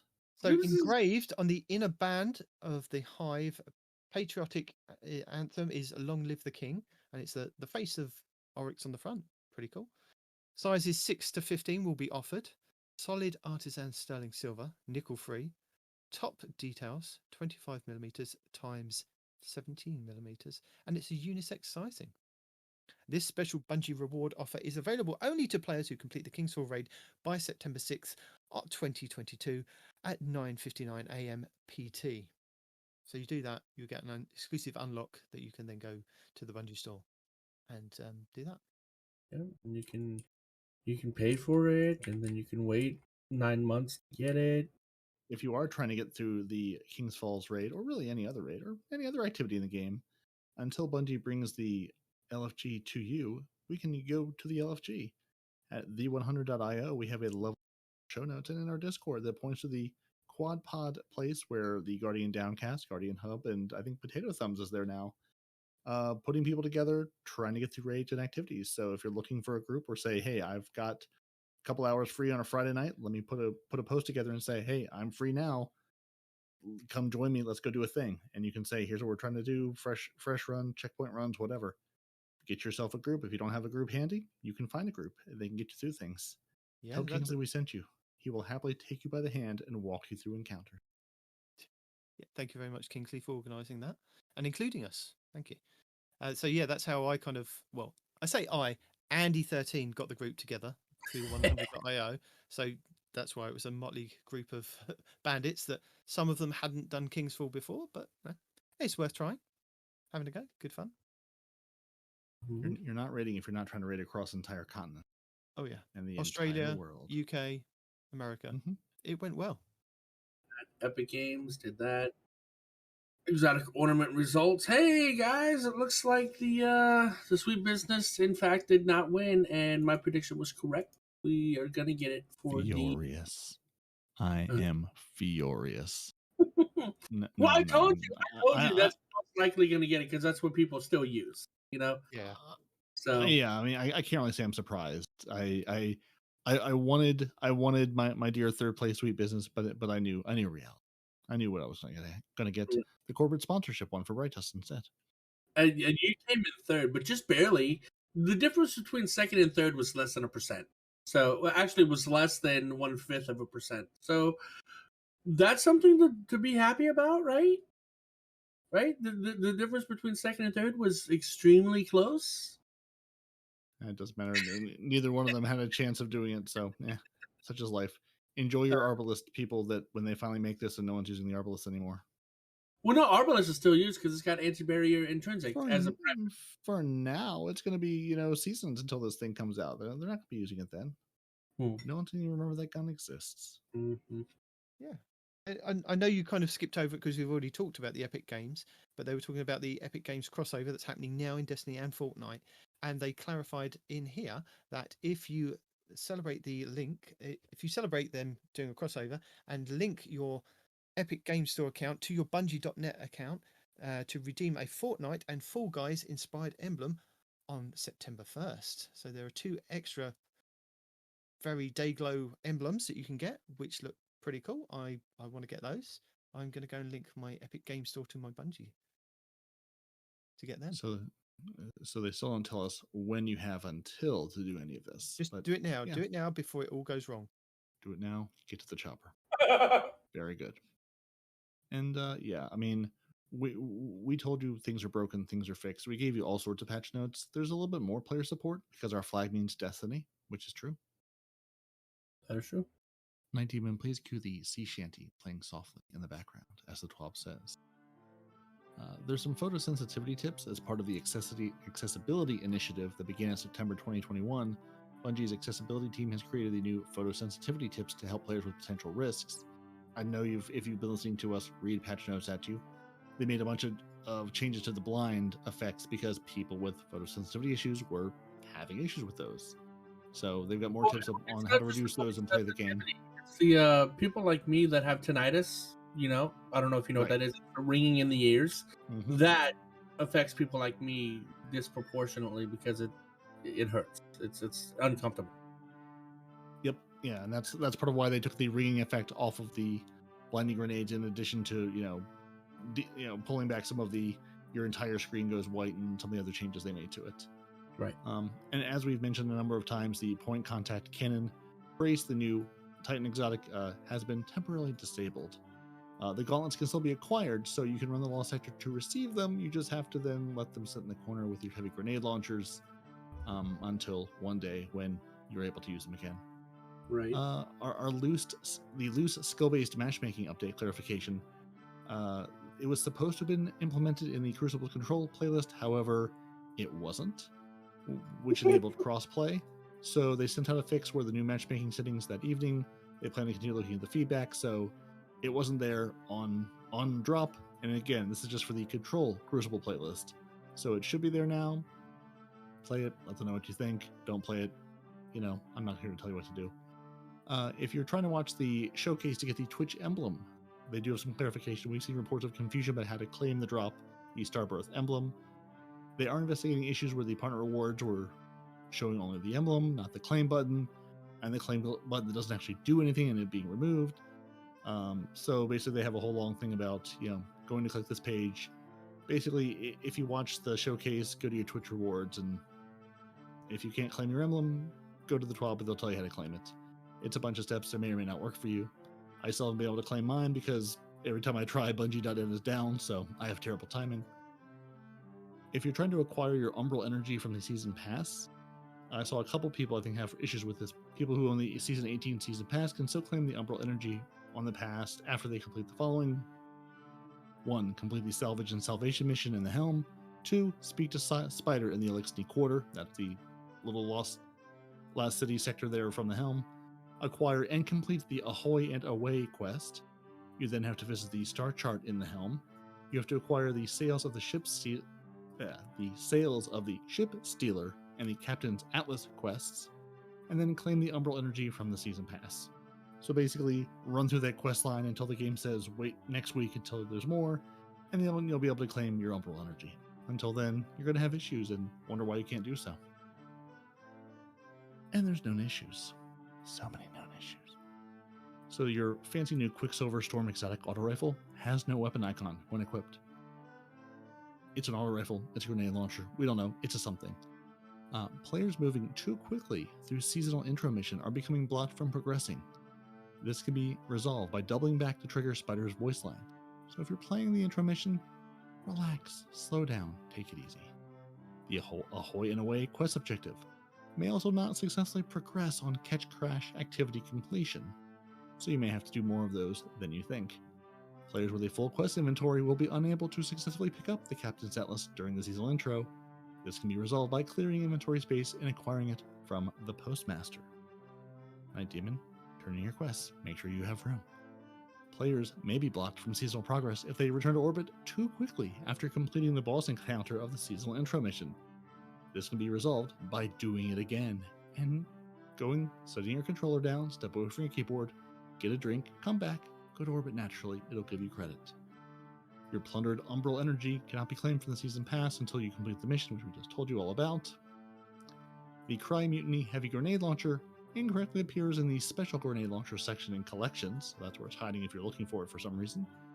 Players who acquire the Under One Banner Crew upgrade will not earn bonus treasure coordinates in a fire team with other players who own the Season of Plunder Season Pass. That just seems rude. In Catch Crash, the Security Optic Health Bar may disappear or incorrectly display health information if damaged too quickly. That's a big giant eyeball in that room, so his health bar does what it wants. The Vow of the Disciple does not successfully reset its completion at weekly reset, preventing players from earning new rewards in the new week. So if you're going to Vow and not getting new fancy things, that's why. The Lost at Sea emblem is unable to be required from collections. The Skeletal Keys seasonal mod triumph does not correctly progress when unlocking artifact mods. The Take a Seat emote displays dark outlines on players when activated. The Forms of Danger and Zur Exotic quests are not receiving progress when completing playlist activities. If you are running the Master Catch Crash weekly activity, it does not grant a pinnacle reward. Players on the Epic Games Store platform will have low frames per second when viewing certain cutscenes if their EGS launcher is out of date. That's the Epic Games Store. Update your Epic Games Store launcher. The intro music for Gambit and Crucible aren't syncing correctly. And finally, if you're trying to get your previous season's rewards from Season 17 on Bungie.net, that page has not been updated yet. It'll be updated at some point, probably because of all the other issues they're having, so it's not high on their list. And that's it. That's what's fixed. That's what's broken. Now you know. Yep. And there are some really fabulous art and movies to go and check out in the Artists and Movie of the Week sections. And if you want to enter those, it's hashtag Movie of the Week, hashtag Artist of the Week. So you too could be a fabulous artist or a movie. Well, you're a fabulous artist anyway. This just lets you put your art out there. And gives you a fancy emblem for it. Yeah. So yeah, that's a lot of information. And Sam's having a jolly time and wants us all to stay crafty, Guardians. So that's it for our 12 this week. But and enjoy your secret pirate cat. For the end of the show yet. Because we have a Respawn's Report Roundup. Respawn's Report Roundup.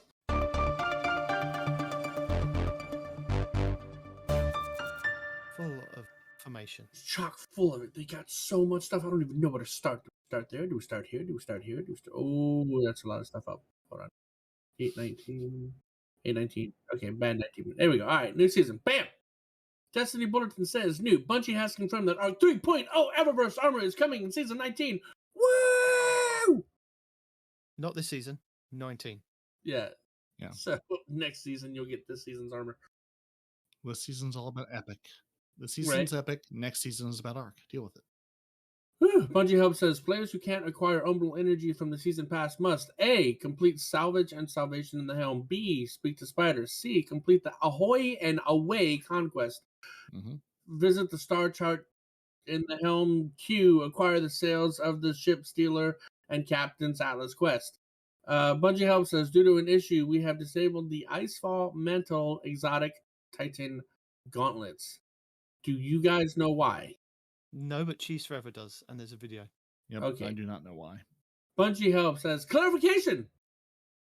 Before we resolve this issue, we identified that the implementation of loose skill-based matchmaking did not go live in Control yesterday. We were able to send out a fix with the new matchmaking settings detailed in this previous TWAB. Update! This issue has been resolved. PC players should no longer be matchmaking with console players in the Crucible. Yeah, that was the first Crucible issue. There wasn't skill-based matchmaking, and the pools were mixing. Somebody crossed the streams. Nice. If you believe this issue is still occurring or are blah, blah, blah, contact them. Okay. Congratulations. Welcome to Season of the Ark. Now you get to play with PC players. Whoa, whoa, whoa, whoa! I didn't sign up for this. Bungie Help. We're investigating an issue where the form of the Danger exotic quest for the Delicate Tomb exotic fusion rifle catalyst doesn't obtain progress for completing playlist activities. That was a lot of big words, and I didn't mess up even once. Go me. We're currently investigating Arc subclasses not receiving correct resilience-based damage reduction in PvE for Warlocks and Titans. Accurate. You weren't crutching on Solar. Your resilience just did nothing. Bungie help. Due to heavy grenade launchers doing more damage than intended, all, let me say that again, all 9 Sunset heavy grenade launchers have been disabled. All! And that's because they were doing 150% more versus 10% more as Bungie had intended. Yeah, well, it was fun to play with the Anarchy for a day, at least. But they have excluded some of that, so you can still use the Salvation's Grip, the Parasite, and uncommon rarity heavy grenade launchers. Yeah, so you can use blue grenade launchers, the Parasite, and the Salvation's Grip. Mhm. Huzzah. Well, the Parasite, a good Not one. even I'll all give blue them that. ones, because I got a blue one and it was also disabled. Bungie Help says, in order to mitigate some performance issues, we are taking the Destiny 1 API offline for the weekend. We expect to resume these services sometime next week. Or not at all. Yep, probably. Spider Sides, you want to look like the Statue of Liberty? Congratulations, I got you covered. This design is very popular already, but I figured I'd do my own with a slightly different style. I also used a bond that represents the flame. Enjoy. You want to look like the Statue of Liberty? You I like do. playing Warlock? do. Congratulations! Spider Sides has it covered. Are you going to go through it? Because I put this together. Oh, there's a thing under it. Okay. So, with the helmet, you got the new exotic helmet that makes everything go sparky, Yep. sparky, death kill. The color you're going to use is called Fetid Copper. That's a Your recent arms one. are going to be the Holdfast gloves with the verdigris shader. The rest of these are going to be verdigris shaders, by the way. Then you have High Minded Complex. You have the Yep. Chiron's Cure. Big And boot. the Phoenix's Fire Bond. And you too can look like the Statue of Liberty. I do. At this point in time in the game, I look like the Statue of Liberty.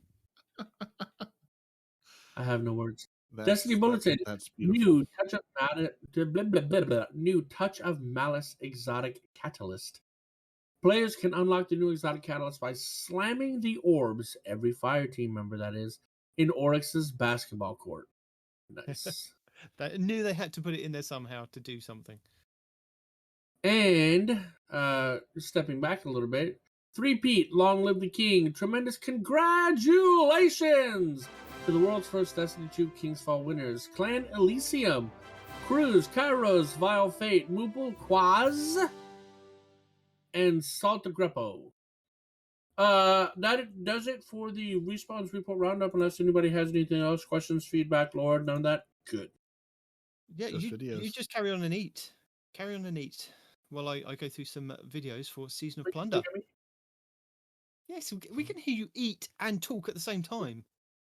You It's can't, audio. It's the magic of audio. Yeah. you can't do that.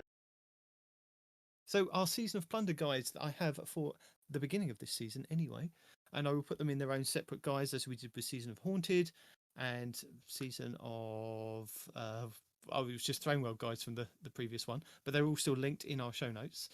So for Season of Plunder, we have Abontis' Season of Plunder Explained, going through all the various different steps of going through what each thing does and all the stuff in the star chart explained into great detail. There is also small treasure beacons, medium treasure beacons, and large treasure beacons that you can get from upgrading your star chart, and Abontis has a guide for each one of those. And the 3 videos going over the new exotics, so the one from Fallout going over the new Warlock one with an Arc 3.0 build, the Cool Guy one going over the Hunter's exotic chest piece, and Destiny Fun Police going over the Titan Gauntlets, which are probably still broken and blocked in the game. Scarrow 9, what does the Touch of Malice do? Quick video on that one. And Scarrow 9 also did a video on new universal ornaments that are in the Eververse store, which interact with new exotics in the game. Now, this is, I think it's chess pieces for each class, and each one does a different thing. And I think it's with the Orpheus Rig for the Hunters, the Doomfang Pauldrons for the Titans, and I can't remember what the Warlocks is, so you're going to go and have to check out the video for that. And Cheese Forever, there has the Expedition Treasure glitch, which is throwing the balls in the treasure thing that you have to move in the expedition. There is a glitch to just throw as many balls as you can to speed that up. And then he also has the crafting the weapons cheese, which is what I explained earlier. That isn't really a kind of cheese, but it just kind of helps progress the trance and the things. So yeah, those are my videos. So there's one thing I haven't heard, and you don't have to tell me what they are, but just do they exist? Has Plunder the Booty, in his official season, told me what I should be running on my Arc Titan at this point in life? He has, and I will link Absolutely. For every his class. channel and Cheese Forever's channel, because those are the two that I recommend going and seeing each day to see what has updated in the game, because you never know. Like, Cheese will keep you covered with any kind of glitch or cheese that you can do in the game before Bungie get to patching it. And normally give it about 2 or 3 hours after he puts out a video, depending on how game breaking it is, Bungie will jump on it. So keep him posted, keep going to his channel, check out his videos. And the same with Plunder the Booty. Fantastic builds. I believe that he's already come out with at least 3 builds this week. There was a Void Hunter one. I don't know why the Void Hunter one, but there is a Void Hunter one that's really good. There's an Arc Hunter one. Oh, if you don't know, you need to watch it. It's it's broken. But It's yes, pretty good. always Plunder the Booty, always Cheese Forever. Well, at the moment anyway. I'd recommend they will be in our show notes for you to kind of go and check out. I think it is forever because Plunder the Booty tells me how I play this game. That's his job. He Pretty is much. really good at it.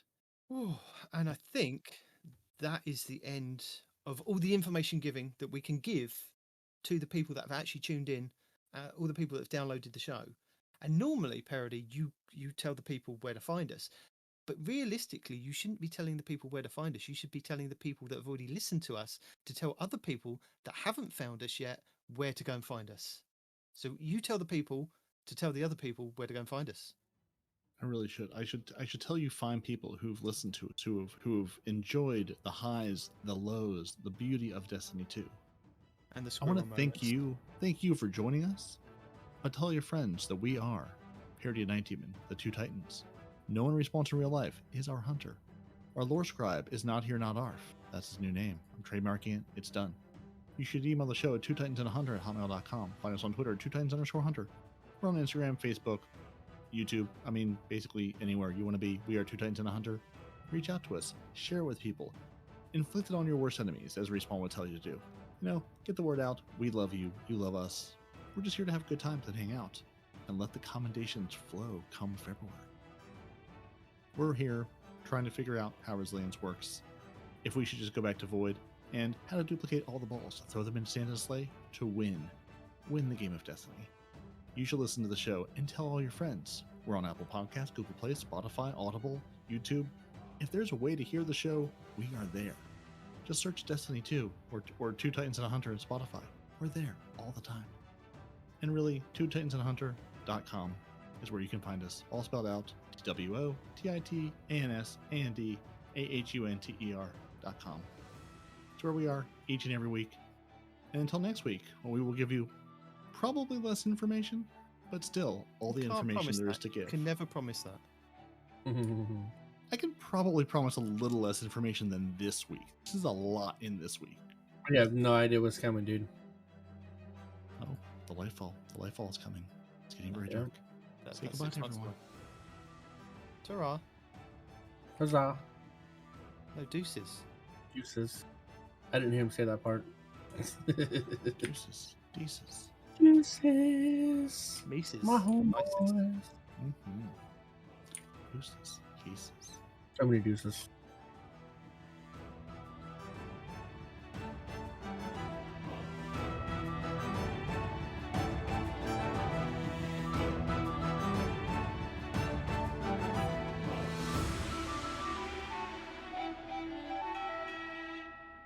And then Today, sorry, hot take. Today, if you're looking to get the chess piece for the hunter, The this is exotic one from the Lost Sector? yeah, this is Okay. this is a recording and it's not gonna never mind.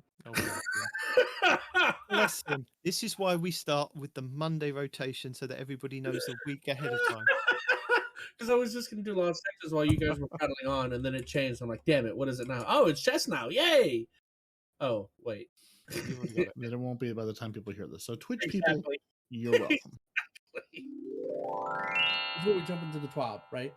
Ooh, that's many hours down the line, yes. Well, since we're talking about auto rifles, right?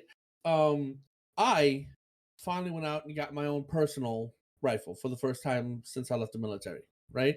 Oh God! And number Nobody three. cares. no. We're not talking about that. We're talking about the wife because you guys know how I'm training Nobody my cares wife to about be that the final either. boss. Yes, they do. Nobody who's listening to the podcast cares. Mhm. Twitch can care. Twitch, tell him if you care. Mhm. I don't care. Nitedemon doesn't care. But the idea is because Luna is it comes back into He's the going game to do it events. anyway. Just tell us the story. Yeah. Yeah. I am. Yeah. All right. Because people want to know. Because you know what, I'm going to read the entire 6.2 the patch the notes in biscuit- retaliation. it's fine. The sum of the biscuit thing. People still talk about that, Mister. Nobody cares. Yeah. Nobody cares about your T-Rex firearm says he purchases. cares. No, I'm No. not talking about T-Rex, I hate you. the firearm is secondary to the story. It's not the primary, right? The primary is I've been training Luna to be my final boss, right? And while Why? everybody else because Stop you know, asking questions, Peroty. Stop asking. Sorry, Just sorry. let him get on with the story. Stop it. Sorry. because I need someone to take me out one day. Anyway, point is,